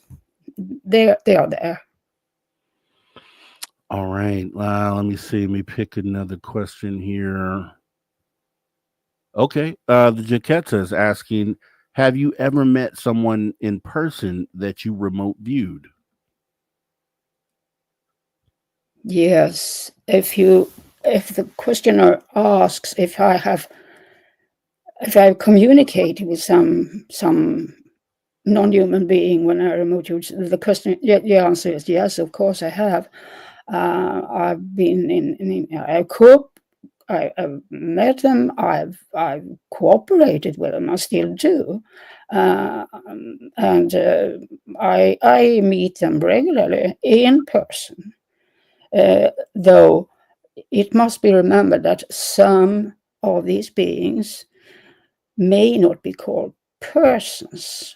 They may not look like us at all. So, but they have a personality, they have some kind of action which is which makes it possible to communicate with them anyway. So that were a lot of old, very odd meetings during my time, during these 40, 50, or 60 years of communication that I have had. Yes. Awesome. And Jose Sanchez asking, do you think there's any truth to a breakaway civilization from Earth having already reached Mars, or might that be disingenuous information? Let me put it like this. Many years ago, there was a civilization on planet Mars. When Mars had forests and rivers and an atmosphere. But Mars has a very faulty gravitation because there is not much iron into the kernel of the planet. So the gravitation is not very good. That means that it can't keep the atmosphere. So atmosphere left Mars by and by. And with the atmosphere going, people left Mars and settled on planet Earth instead. So we are kind of refugees from Mars, but there are still beings there. And we plan to go there again, which is a danger to those who still live there underground. So Mars is a problem, and but it is a known problem. So it will have to be solved somehow, and others than us are working on that. Especially in the Council of Nine, which is a meeting ground for all habitated planets and moons in our solar system. So Mars is indeed one of the planets which is mostly looked at and seen what can be done about it. Yes. Yeah, there's definitely, I think, a lot going on over there with Mars. Let me see. Roger Murray asking, Carina, do you think the government will ever come clean about UFOs? If you refer to the U.S. government and politicians and military people over there, Pentagon and everyone else there, I say, in the end, they must be forced to come out with disclosure. There must be disclosure, or if not, people will react. There will be so much civil obedience and unrest that they need to come out. They need disclosure. We all need disclosure, but it will take some time before everything is out. All right, awesome. And Jose Sanchez asking, could the anti-gravity TR-3B Black Manta exist? And if so, do you think that it could be based off of captured UFO tech from crash saucers 70 plus years ago? Oh dear. That's a hard question. I mean, anti-gravity TR-3B things exist. There are some that have alien origin. Some are made in the United States or elsewhere on Earth. They have used the crashed sources to mimic their technology and so on. So it is very difficult to say if you see a TR-3B thing, if it is from ours or theirs. So I think the question is more complicated than we think. But all these crashed sources have been investigated, have been collected and brought to underground tunnels and used as things to develop our own spaceships from, and we are quite good at it now. So it's hard to say which is which. All right. I have Gypsy Holt saying, hi, Carina. Greetings from Australia. What do you know about Yowies or Sasquatch? Of Yowies, I know nothing at all. Sasquatch is, to my understanding, and what I have learned from my non-human friends out there, is a race of alien beings that have stayed on Earth, but been harassed and kind of killed by humans. So they have gotten into hiding. So they are very hard to find nowadays. There are very few of them, but there are some in the forests, especially in northern United States, Canada, also in the high mountains in South America, and also in the high mountains in Asia.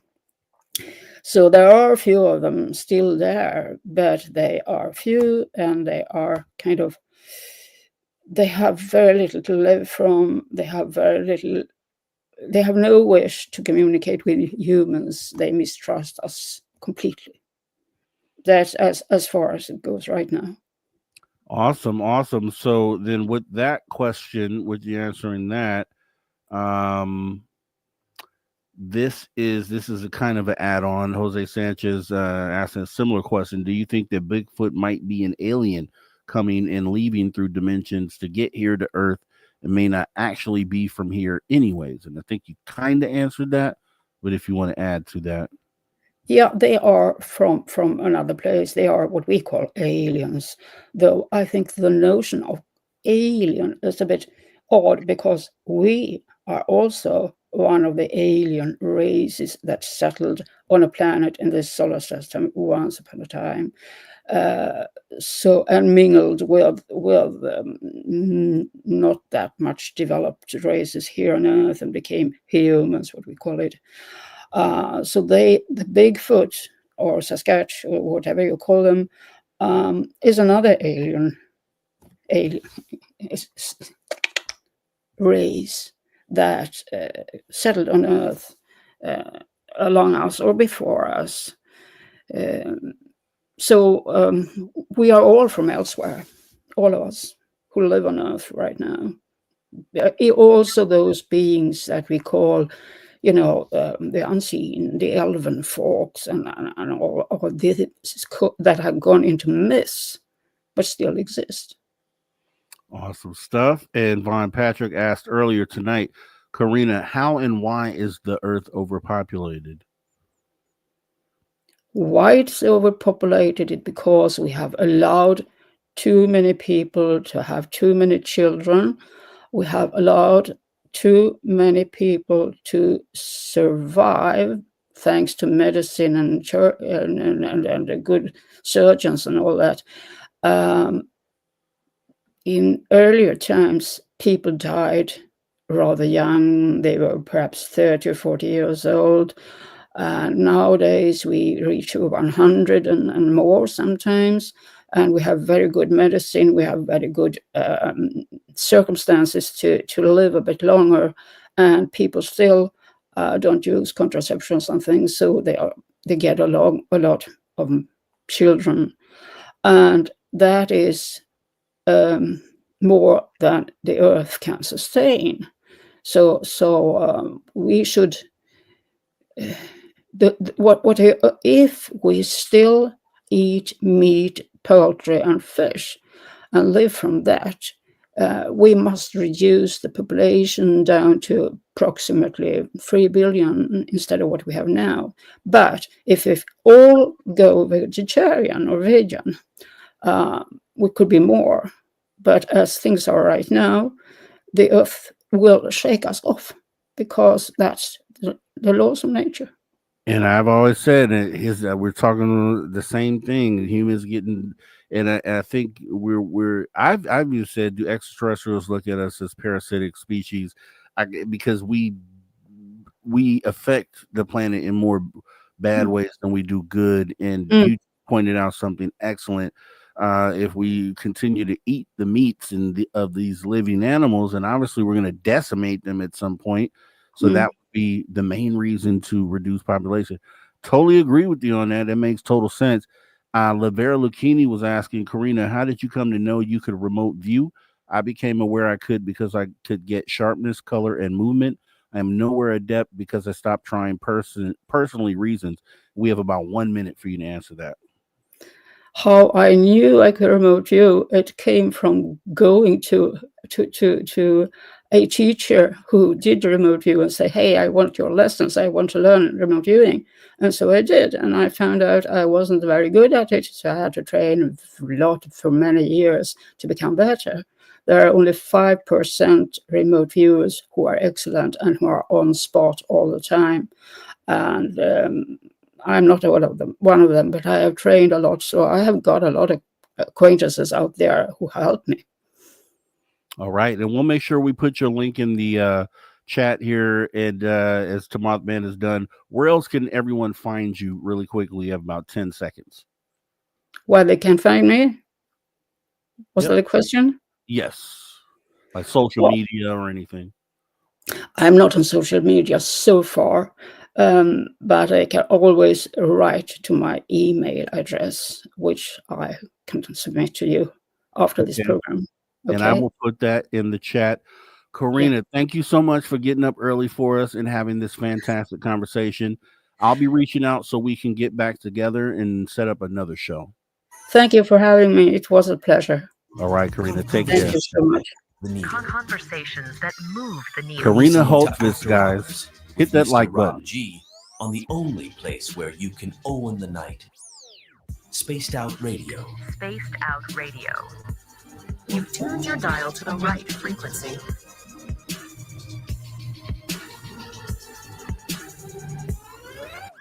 Awesome stuff. Once again, thank you to Carina Hultqvist for joining us all the way from Sweden. We're going to break. See you guys in 5.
All right, everyone. Welcome back. Space Out Radio, the After Hours radio show, after hour number 3, as we get ready to come back from radio here in about 10 seconds, guys. Fantastic hour. We got Steve Stockton Tells and Told Missing Person Mysteries coming up. Drew Banky with the After Hours wrap up. UFO and Weird News. We're going right now. All right, everyone. Welcome back. Spaced Out Radio, the After Hours radio show. We are in the third and final hour. After hour number 3. We've had a fantastic show tonight. In case you missed it, Carina Hultqvist joining us all the way from Sweden. We had a fantastic conversation. It's in the archive. Once again, it's free. You can jump in, listen to anything you want to listen to. It doesn't cost you a dime. YouTube.com/Spaced Out Radio. As we get ready to go ahead and jump into some Steve Stockton Tells Untold Missing Person Mysteries, because first of all, we appreciate Steve Stockton being a part of the show, and he always comes with the goods every time he delivers. So we'll jump right into that right about now. Welcome to Tales Untold and Missing Persons Mysteries on Spaced Out Radio's After Hours. My name is Steve Stockton, and I'm here to take you on a journey of mysteries, legends, and true stories. Come, join me on this strange adventure of Tales Untold and Missing Person Mysteries. We invite you to join us for a trip down the strange rabbit hole that some refer to as the Bennington Triangle. The area known as the Bennington Triangle, which surrounds Glastonbury Mountain in the New England state of Vermont, has a long, strange history of bizarre occurrences.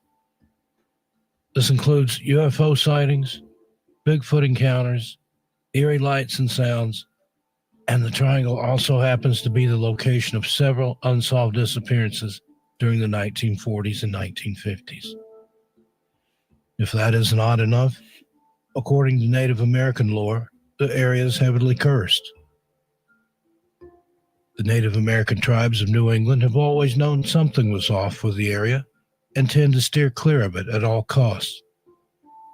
One particularly chilling legend from the Algonquin tribe cautions of the existence of what are described as evil rocks in the mountains, which have the ability to spring open and devour those unfortunate enough to step upon them. Now, this is rather interesting, considering how people have vanished without a trace from within the triangle. New England author Joseph A. Citro is the person considered to have coined the term Bennington Triangle in 1992.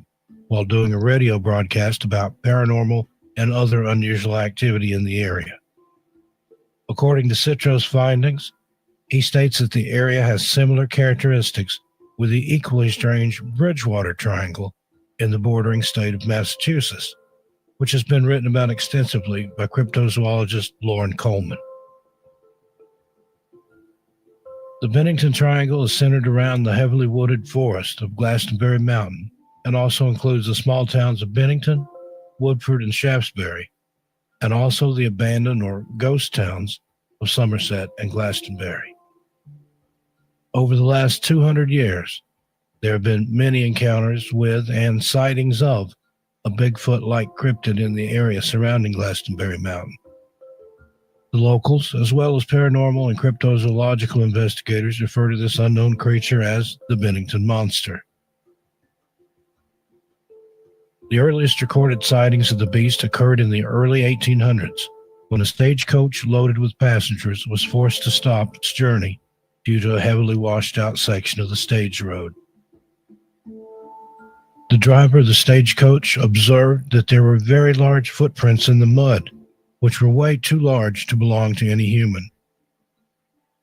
While the perplexed driver was pondering these prints, the stagecoach was suddenly attacked by a large creature that was strong enough to flip the stagecoach over onto its side. The terrified passengers stated that they observed a frightening pair of large eyes peering into the overturned coach at them before whatever the creature was screamed and then ran off to disappear in the surrounding woods. The passengers would later describe the monster as a large, hairy, black creature well over 6 feet in height. The area has long been rife with tales of people suddenly going missing within the area of the triangle. One of the oddest disappearances was that of a man named Carol Herrick in 1943. Eric disappeared while on a hunting trip just a few miles northeast of the abandoned town of Glastonbury. Although his body was found 3 days later, it was observed to be surrounded by dozens of footprints, too large for a normal person. It was also determined that Carol appeared to have been squeezed to death. Then, beginning in 1945 and continuing for the next 5 years, people began to go mysteriously missing from the area with an alarming regularity. A man named Mitty Rivers, a 74-year-old hunting guide very familiar with the area, went missing on November 12, 1945. Rivers, who had led many hunting parties in the area over decades, was taking a group of 4 hunters to the oddly named Hell Hollow area, which is located within the southwest forest of Glastonbury. While leading the hunting party back to camp, he somehow got ahead of the other 4 and, for reasons unknown, never returned to the campsite. At first, the other hunters were not overly concerned, as they knew Mitty to be an expert woodsman and knowledgeable guide. When Rivers still had failed to return the next day, the authorities were contacted and an extensive search was held, comprising as many as 300 worried locals, as well as a number of U.S. Army soldiers who had been dispatched from nearby Fort Devens in Massachusetts. They searched through the deep woods for 8 straight days, but the only possible evidence found was an ammo cartridge for the same type rifle that Rivers was known to be carrying. The cartridge was found in a shallow stream, and there was no evidence of any foul play or animal attack nearby. Although they had no luck with the extensive search effort, many of Mitty's friends and those local to the area were sure with the man's knowledge of the woods and survival skills, he would eventually return. However, this never came to be, and no trace of the missing guide has ever been found. The area from which Rivers vanished is near Long Trail Road and Vermont State Route 9. The very next year, on Sunday, December 1st, 1946, an 18-year-old college student named Paula Weldon went missing while hiking in the same area around Long Trail Road. Easily remembered because she was wearing a bright red jacket, several people recalled seeing her that day, including a shop clerk in Bennington who had provided her with directions, and also a couple of elderly hikers who had been approximately 300 feet behind her on the trail for part of their hike. The alarm was sounded when the college sophomore didn't show up the next morning for her classes at Bennington College. An extensive search was launched by local authorities and included more than 1,000 volunteer searchers. There were also searches conducted from the air, and with the assistance of the FBI, and a $5,000 reward was offered. When interviewed, the elderly couple who had observed Paula hiking just ahead of them on the trail stated that after they watched her turn a corner on the trail, she seemed to have just vanished. Despite the extensive searches and the offer of the $5,000 reward, no trace of Paula Weldon has ever been found, and her fate remains unknown. Exactly 3 years to the day of the disappearance of Paula Weldon, a man named James Tedford suddenly vanished from a bus on December 1st, 1949. A military veteran and resident of the local Bennington Soldiers' Home, Tedford was returning via bus from St. Albans, where he'd been visiting relatives when he vanished.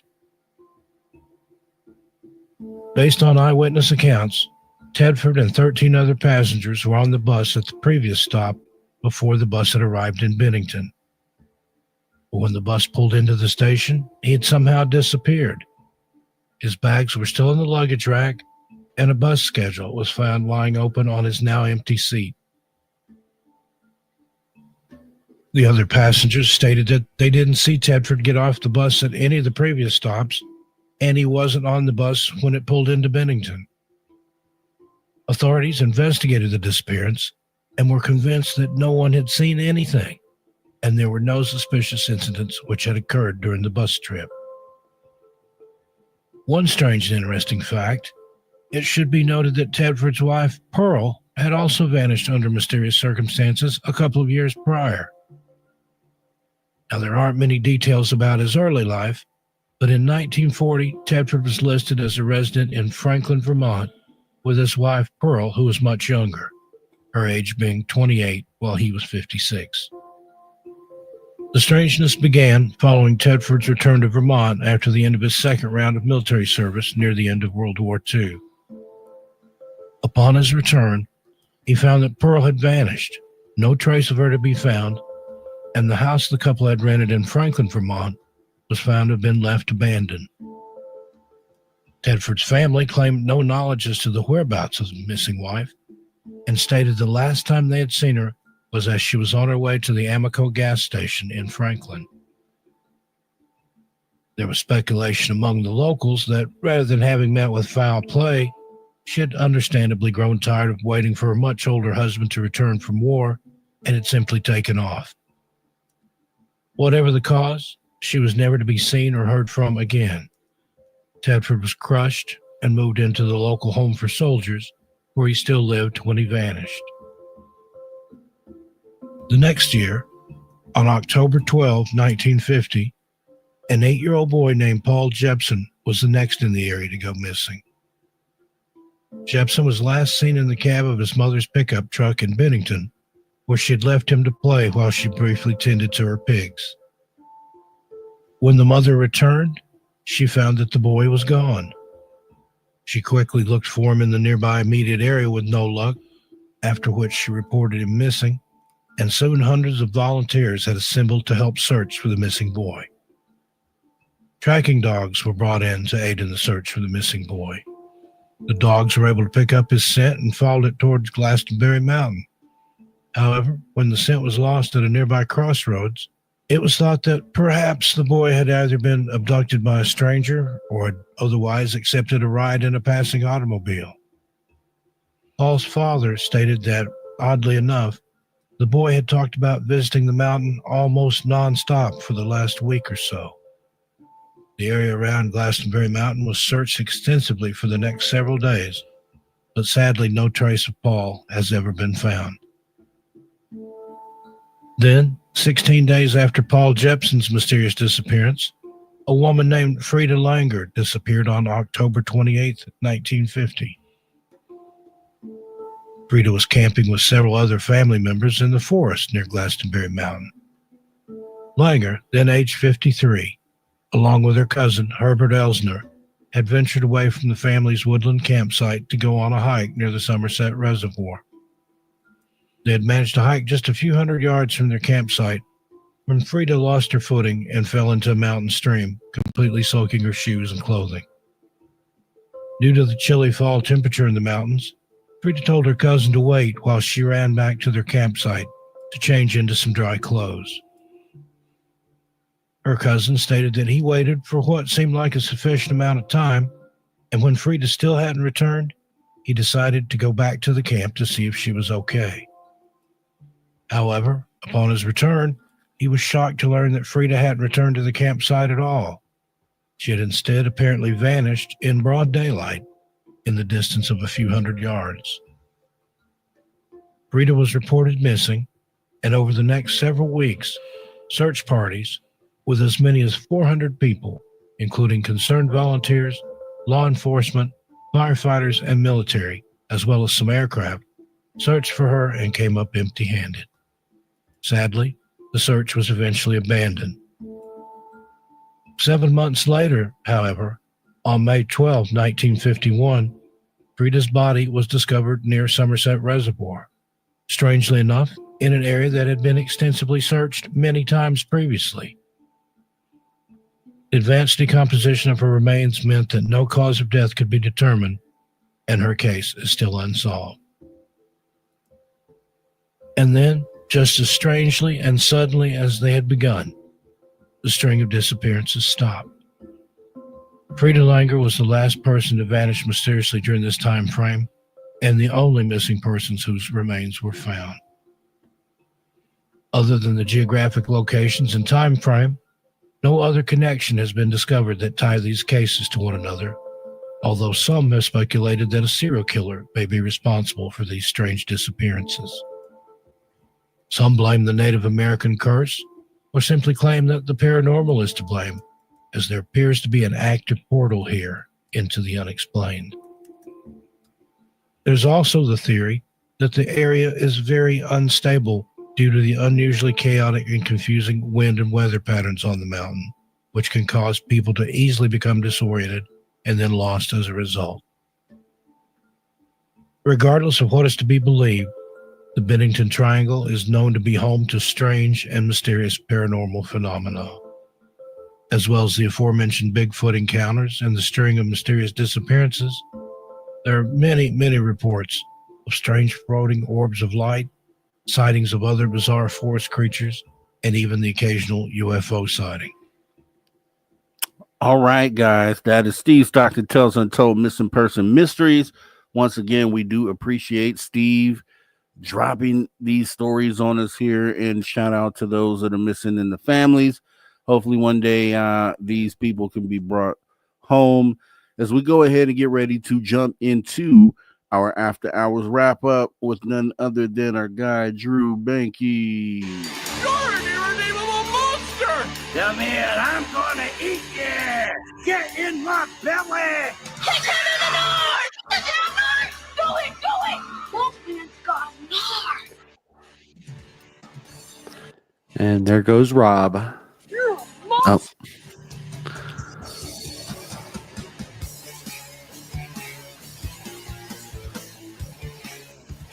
All right, the after hours wrap up with none other than Drewski Banky in the building. Drew, how you doing, sir? Good, super tired, but I am here. I'm present. I am ready to work. That's what's up, man. We appreciate that. We appreciate you stepping on in as always to give your perspective on what it is and what it was that happened here tonight. We had Carina Hultqvist joining us from Sweden, I think is how they say it, from somewhere across the world, somewhere just not even close to here. It's 4 a.m. there, as far as I understand, or 5, 6 a.m. now. I bet she's tired. She is, but she's an early riser, she says, so she's getting her day ready to go right now. So glad that we could actually get it kicked off for her, and she was actually awesome, with the topics that we talked about today. I felt like they were talked about in a different light. I didn't get the normal feeling from, other people that I've talked to about remote viewing. She has some great answers to some of the things and perspective as well. So I was pleasantly surprised by the end of the conversation, and felt like it went well. Was there anything, that she may have addressed or stated that kind of stuck out to you? Anything that you wanted to elaborate on, or? Yeah, the human reduction thing, that whole part of the conversation, that's always that's always an interesting conversation, because there's many prophecies that talk about it. There's whenever it comes up, it always raises eyebrows, especially for me. So when she started talking about that was pretty interesting for me. And some of the stuff about remote viewing, the stuff that you have to look out for. So and where a lot of people don't always address those things. So it was interesting that she brought up some of the stuff that she did.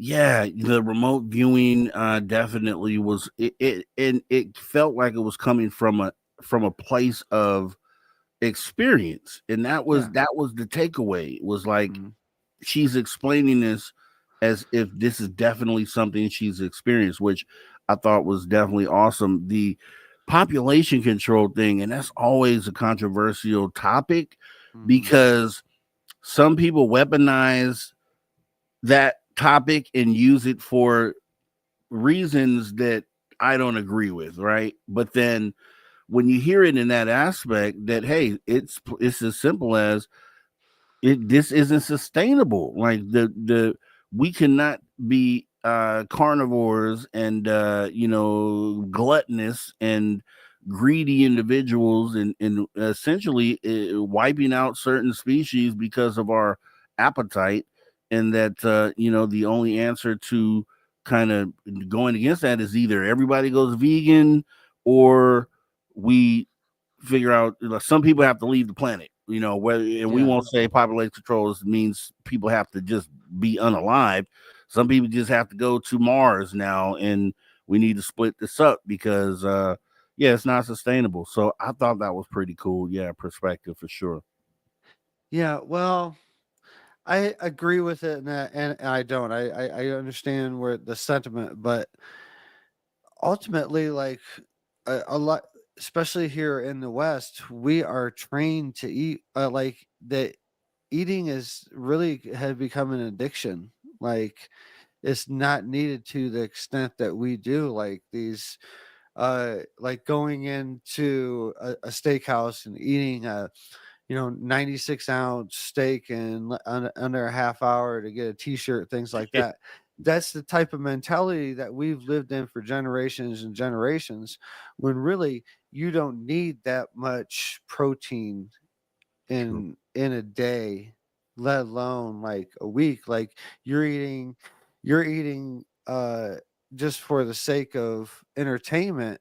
You're eating a week's worth of steak, really, what you or protein, that what you should be eating, when it should be mixed in with everything else. So the balance of eating, we're kind of trained in the Western world, and you know this is getting into a very deep conversation about the food industry, and it goes all the way into the cattle industry and the cattle owners and things like that. It goes all the way back to that, like this, that you can trace this story back, but it's been influenced for generations for us to, where's even the slogan, uh if you're like from my area, you remember the commercial, where's the beef? Like, and those words, they trigger Yeah. something in you where you need to eat more beef. That slogan was bought and paid for, and was, if you look into it, that slogan alone was bought, paid for, and researched by the cattle industry and cattle owners associations, things like this, to what would be most effective. And that was put out there. There was money behind that slogan, and that's playing right into what was talked about tonight, about we can't be sustained. Yes, we can't be sustained at the rate that we're eating food and animals and things like that, but it's not needed like that. And to pigtail on that, if people had to harvest, process, and cut up their own meat, they wouldn't eat as much meat and they would respect it a lot more, and things like that. That's why I'm a big proponent of homesteading, things like that. You're gonna part of homesteading is willing to, harvest a chicken, like, or a goat or whatever it is, like, and harvest that meat, and then you're eating that meat. It's a whole different story than when you're going to a grocery store and you buy a, a 10-pound stick of ground beef that is just in a tube, and that you had no part of the processing of it, so you're not respecting and it in that way. Anyways, And not only that, as we got about 30 seconds before we go to break, everything you said is definitely the truth. And the other element of that as well is we don't have to get out there and catch our food, right? Because most animals in the wild, they exhaust themselves for that one, and then they don't, they eat that, and then it takes them, it's like a meal every week or something like that. If we had to walk 20 miles to the grocery store to get that steak, we probably wouldn't be eating them as much as we do. And Oh. that kind of surplants that part of nature which we have disconnected from. But with that being said, we're going into the final break here with Drew Banky. That was wrap up. Getting in some interesting stuff here based on the conversation we had earlier tonight with Carina Hultqvist, all the way from Sweden. And if you missed it, guess what? It's free. It's in the archive. We'll be right back after the break. Spaced Out Radio After Hours Radio Show. We'll have some UFO news down the line as well. Make sure you stay here for the rest of the show. Have a great 5 minutes. See you back here soon. All right, we're clear. So, I wanted to talk about in the second half. We could talk some more about this. Then I wanted to talk about. I just came across some coordinates for.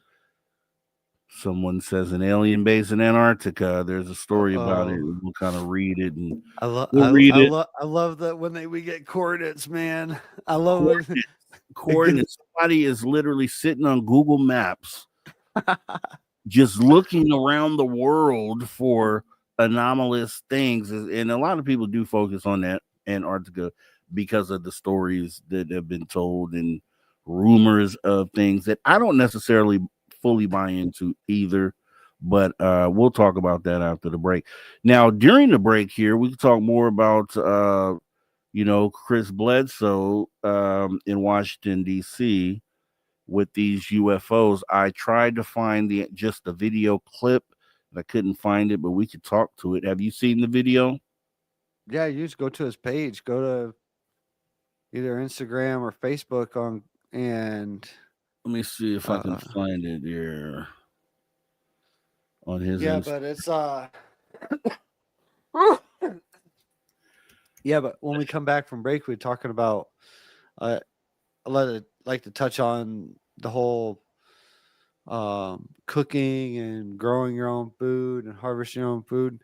If you think about it, that's the oldest ceremony that we have. That's the oldest and most sacred ceremony that we have, because long before we were sitting down praying to a higher power, like there was trying to build a fire, lighting a fire, learn how to cook food, learn how to harvest, and that was all part of that. That was all looked at as a ceremony, and it still is, by people very deeply. But I want to get into that when we come back.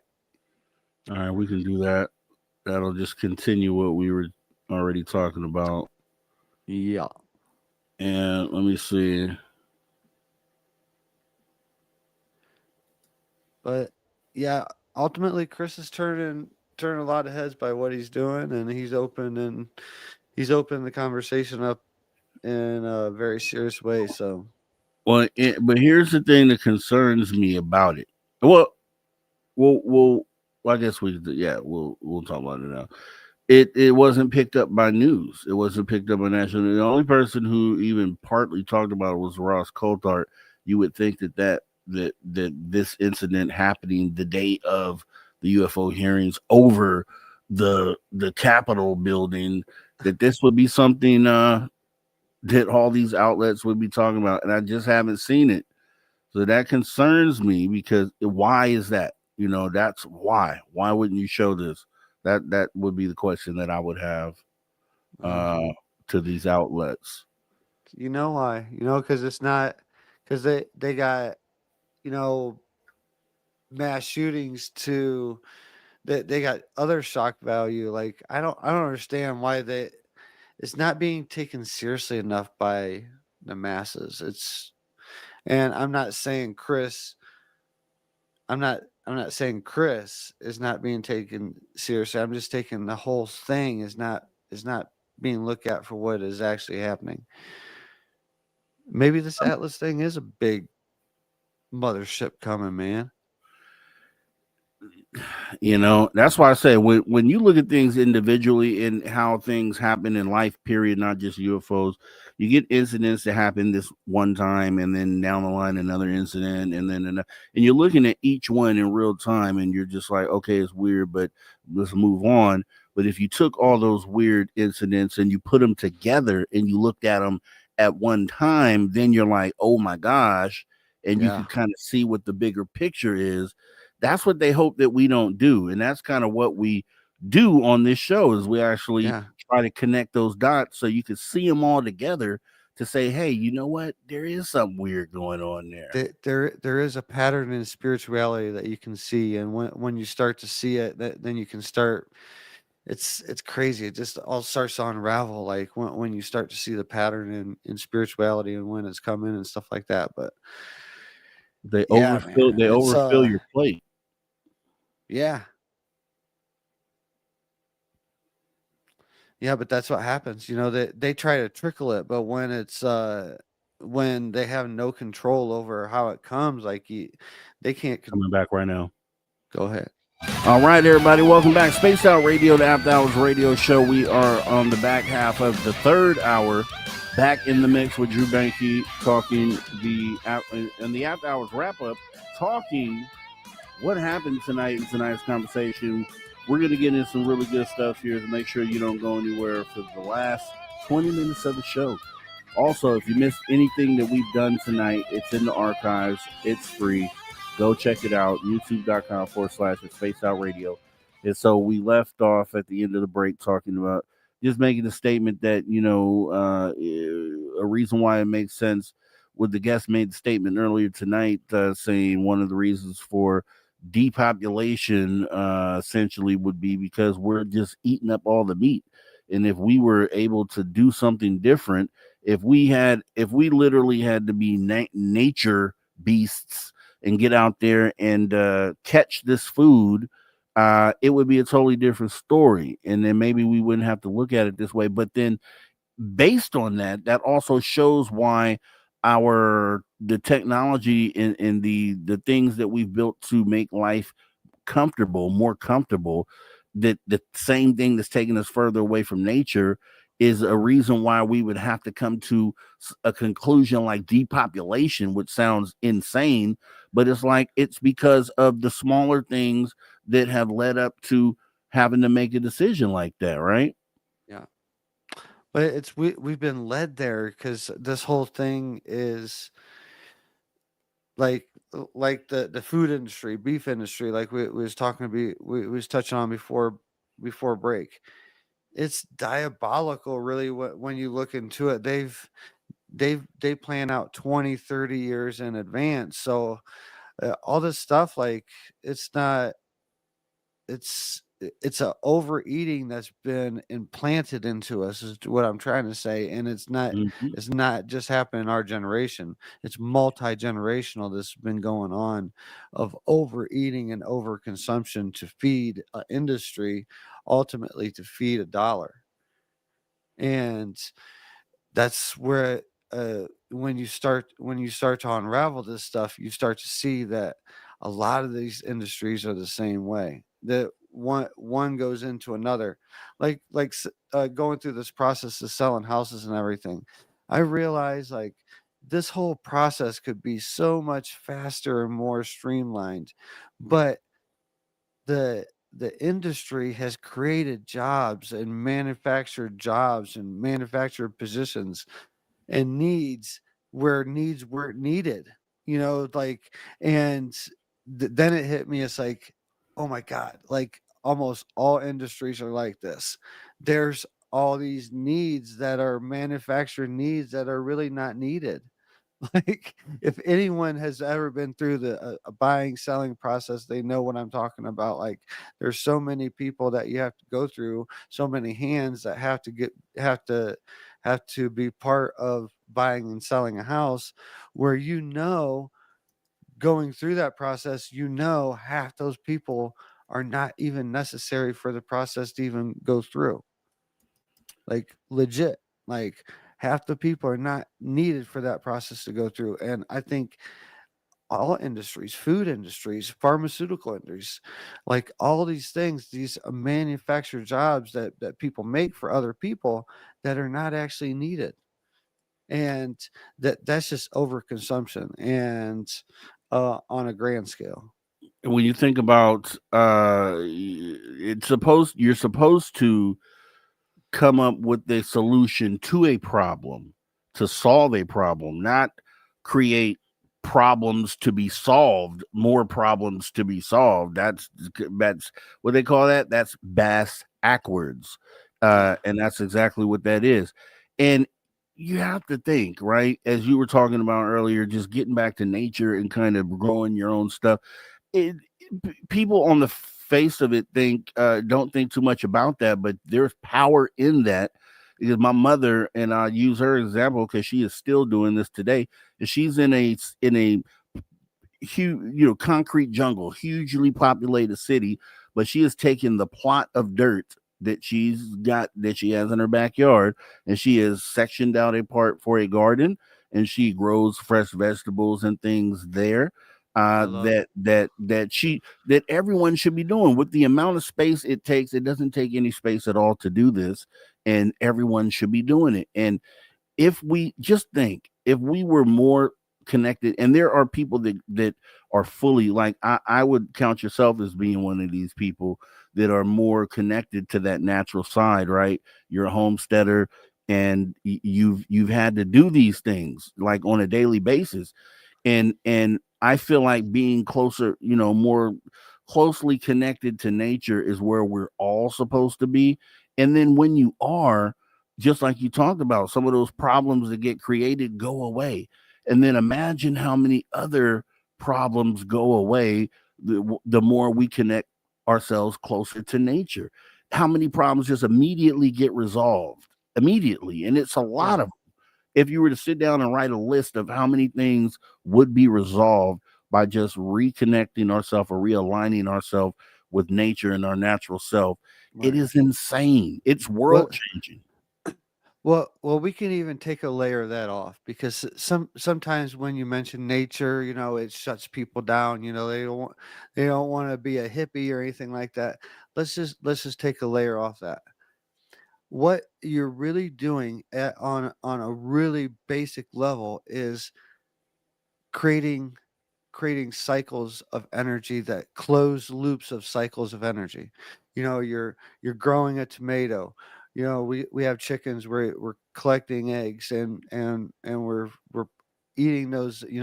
Hawks eating like 2 eggs a day. I'm getting about 3 or 4 eggs from the chickens. Hawks eating 2 a day. So that it's a cycle of energy. It's not you take away that layer, it's connection in nature in a way, but really it's just closing a cycle of energy that nobody else is coming into. There's no stranger's energy that's coming into my son's breakfast. Maybe at lunch and dinner, like, we're not totally sufficient, and like all our food doesn't come from this land. It's the loop is not closed on all accounts, but his breakfast, my son's breakfast, at least till he doesn't like eggs. He goes through these phases. He loves eggs, hates eggs, back and forth. But right now he loves eggs. So his breakfast is in my mind. What I see and how I see it is, it's a closed loop. It's all on this land. Nobody else is in it. The only person that's in between him and that loop is me. There's no stranger in a factory. There's no semi truck driver that transported there. There's no teenager that put the cartons out and stocked the shelves in the grocery store, and there's no cashier that checked us out. So all those different energies, it could go into the meal, like, and it's breaking it down even further. It's not really about the food and absorbing the energy. It's the liquid, it's the water that's inside the food, inside the meat, inside the fruit, inside the whatever food there is. There's a certain amount of liquid water, H2O, mini Wachoni, sacred water, that's in there, that has been proven scientifically that water holds memory, frequency, and vibration over time. So that means that food holds energy as it's passed through different hands. So that's why it's becoming more and more important of where you eat your food from. I can tell when I eat food that comes from like a local farm, or when I like buy buy meat from, if I'm out traveling and have to like get like fast food or something like that, I can tell the difference in like factory food, where like factory meat or something like that. Like I I don't practice what I preach. I'm part of the problem. I overconsume meat and all that stuff. I'm definitely part of the problem. I love steak and I love eating too much steak, but I do recognize of uh where it could change, and we could all get along and we could all survive, I believe. Yeah, we're gonna have to. We got to find some solutions, a list of solutions that we need to be checking boxes off of in order to kind of reel ourselves back in and get ourselves more manageable. Because right now, if we have to think about depopulation, that means we've went the wrong way. At some point we've done something wrong, and we need to right that. If we can sit down and think about it and talk about it, we can figure out potentially a way to do that. And that's kind of just another version of what we do here as well. With that being said, I wanted to go over this while I still have you. So we'll go over this story here on this thing found on Google Maps. Somebody put coordinates out there. That way I can get you out of here. So you can go ahead and get your rest on, and I can close out the show with a couple stories here. But I wanted to talk about this Google Map user claims they found, imagine this, in Antarctica, an alien base on a cliff, and there's coordinates, and we're going to take a look at them. So for people at home, if you type in, this is the easiest way I can tell you, people on radio, Forgot my people at home. glasses. If you Google alien base Antarctica 2025, I'm just saying, do that, and this story should come up for you. Coordinates should come up for you as well. But I'm going to start the story, and actually, let me bring up the image on screen for everyone else here to see. All right. So for radio people on screen, we have, if I remove this here, we have an image of Google Earth, and it's pointing to a particular point on the map on the continent of Antarctica. We are going to zoom in on this in a moment to see what people have been seeing. I'm going to start the story before we do that. So Google Maps user claimed they found alien base under a cliff in Antarctica. A disc-like object has been spotted by conspiracy theorists in Antarctica. Hold your horses, folks. Google Maps users have stumbled upon another UFO, and it's worrying conspiracy theorists everywhere. People are convinced that a crash-landed alien spaceship is readily available for viewing online if you go to specific coordinates. It's worrying people on social media, and even more eerily, the item has been found in Antarctica. Google Maps is the center of numerous conspiracy theories, with many claiming they've seen evidence of alien life due to screenshots taken by satellites. In all fairness, how would a 1,000-foot UFO go undetected by humans, regardless of where it is on Earth? But now a round entity has been found beneath a cliff around 90 miles from the coast of Antarctica, which might be enough to get certain Transformers fans a bit excited. Whether it's a man-made something otherworldly, one American ufologist has claimed that it could be stuck under a rock, and yet another conspiracy theory, almost appearing like an Oreo, it has been theorized that the item might even be hidden on purpose, as UFO Sightings Daily website stated on YouTube. Quote, the UFO is still there, too hard to recover, or still being used, question mark, he asked. To see the structure yourself, head to Google Maps and type these coordinates into the search bar. Now, 66 by 16, 24.5 south, then 159, 03.5 east. Type these into Google, It's about 45 miles from a domed ice island known as Mill Island, while also being just 6 miles from the A.B. Dabrowski Polar Station, a Polish research base. The object has a silver line going around the rim, which has intrigued many UFO fans, though the rest looks to be black in color, which stands out from the rock and snow around the object. It's heavily pixelated online, but there are some odd black lines also stretching between the plate and the rock. Waring said on the UFO Sightings Daily website that it was discovered 2 years ago. Others spotted the UFO-like object even earlier.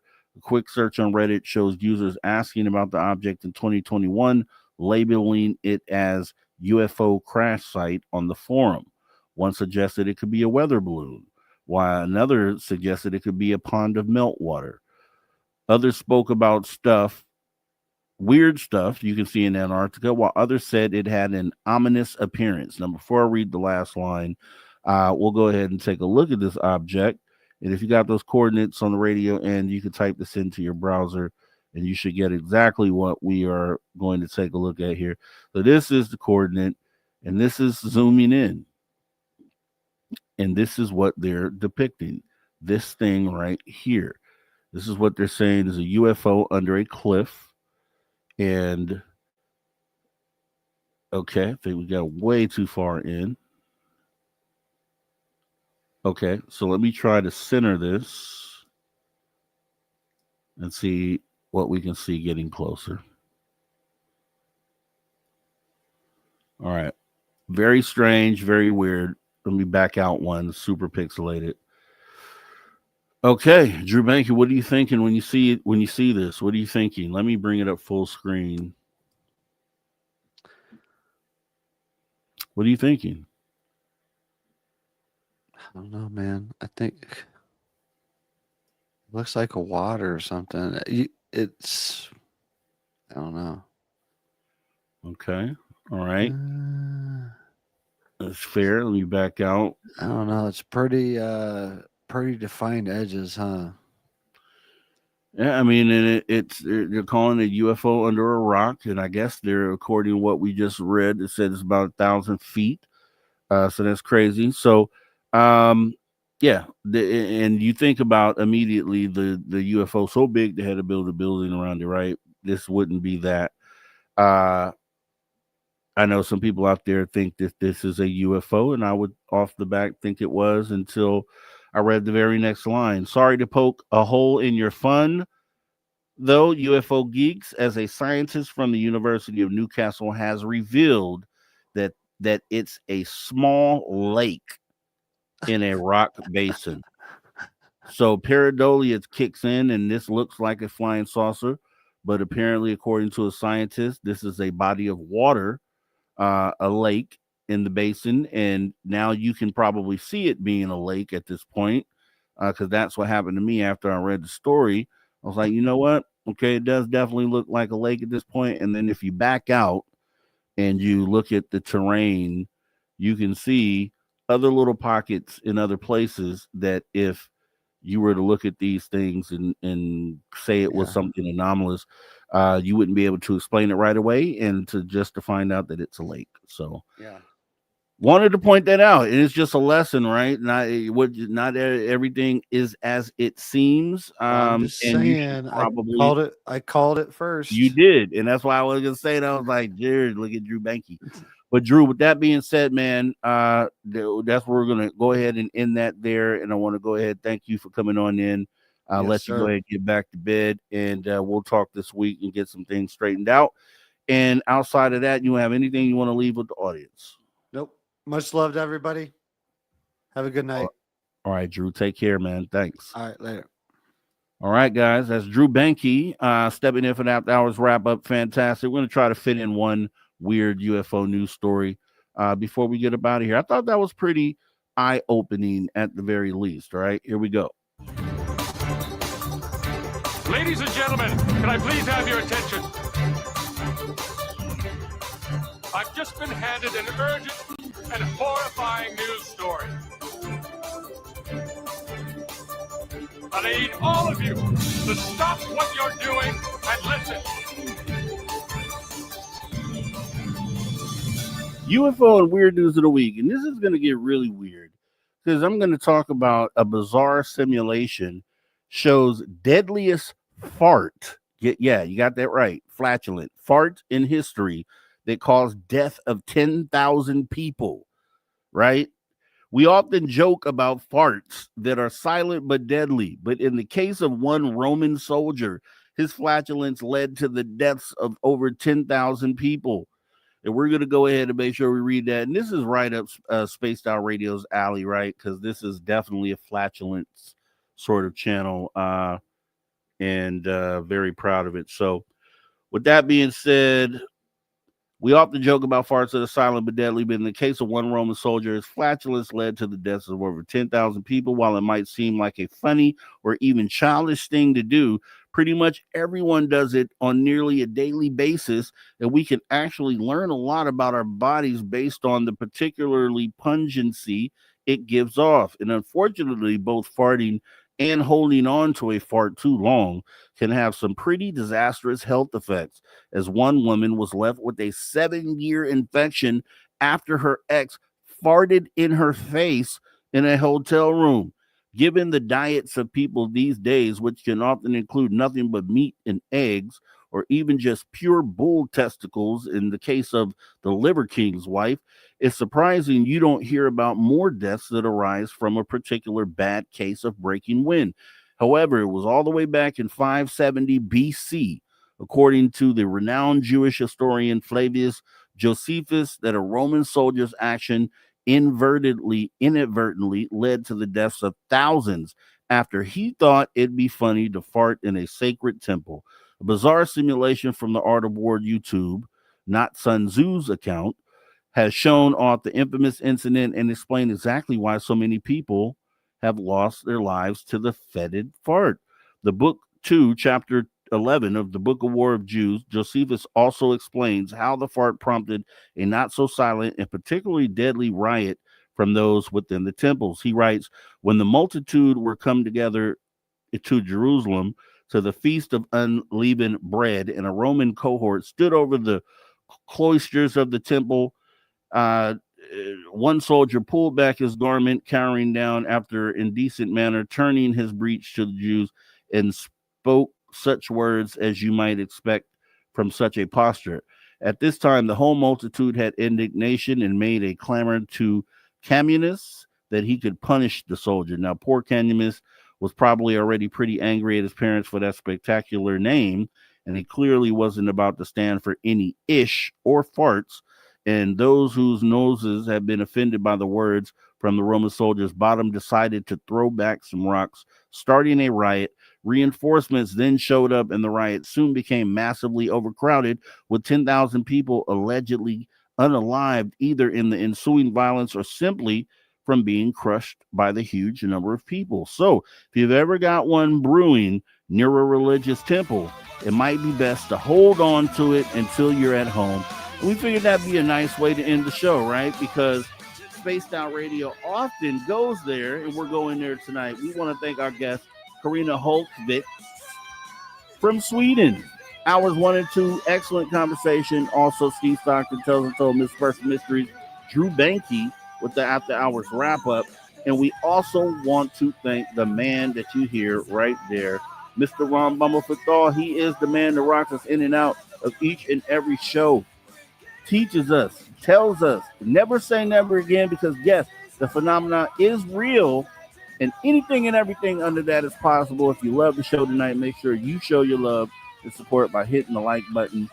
Also, put your horns up. We also want to thank our viewers online and listeners on terrestrial radio and digital platforms, when and wherever in the world you may be listening from. We appreciate you tuning your frequency to Spaced Out Radio, where we do what we do best. What's that, you ask? We own the night. Remember, the show is copyright Spaced Out Radio, SR Media Ventures Limited. It has been a pleasure serving you once again as your host. I'm Mr. Rob G. This is the After Hours Radio Show. And to all you space travelers out there, this is not a goodbye nor farewell. However, you can best believe next time we get down and we get together, we're going to do this same place, same time. Make sure you're here. Much love. Take care. See you soon.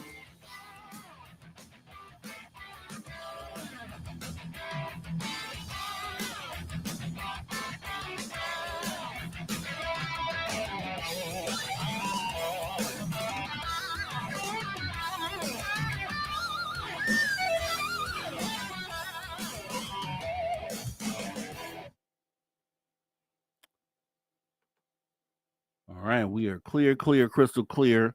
Definitely want to thank everybody for coming out. I think we had an awesome show. Just awesome show. Make sure you show your love. I don't know where we're at on the likes, but since we're still here, if you wouldn't mind, if you haven't already, look right under your screen. Make sure you hit the like or dislike button, one of the two. Let us know. Let's try to get to 100. We strive for at least that every show. Let's make sure we can try to get there tonight. And yesterday's show, if you haven't watched it, go back and watch that, and then hit the like on that as well, because we need to get those likes up to over 100. We have to do this every show so YouTube knows that we're doing a great job over here. Also, leave comments when you can. We appreciate that. If you're here for the first time, we appreciate you considering coming and hitting that subscribe button, also notification bell, so you know next time we go live. We're here 7 days a week doing things all the time. So if you want to get in on some good content, this is a great place to be. The chat is awesome out there, as you may have been able to tell tonight. And we're just going to keep this thing going. Also, you can find me I have a personal channel, which is youtube.com/@MrRobG, just like it shows right here. And we have great deep conversations over there as well. So I'd appreciate you coming over there as well, as we're on the road to 1,000 subscribers over on my personal channel. With that being said, I want to thank our super chatters for tonight. You guys have been awesome. Stargazer, Mel WD40, Von Patrick coming back from the cuts. Also with the second super chat, we appreciate you. And Lavera Lucchini getting it done tonight. Appreciate all your support for what we do right here at Spaced Out Radio. Hopefully you guys are enjoying the earlier time slot. I'm feeling good about it, and I think it's going to work out for the guests. With that being said as well, as I said yesterday, I'll just say again, I can't believe I let Drew go without what we kind of talked about this last night, but congratulations to Drew Banky, and the appreciation we have for Drew being here. He's been here a year now. I've just hit my second year as the host of the After Hours radio show. We have gone through some stuff, and we have rebuilt and built this thing up to a show that I think is a really good show. And we'd appreciate if you shared this show, let people know that it exists and that we have these conversations over here. And that's all I can ask. With that being said, you guys are great. I appreciate your input in the chat tonight. You guys all enjoy the rest of your night. Dave Scott coming up for the week here, and I will see you guys next weekend. We want retribution. That's how we close out each and every show, because they've been holding the secrets for way too long, and we're going to get retribution, and this is how we kick the show off. So you guys have a great rest of your night. Take care.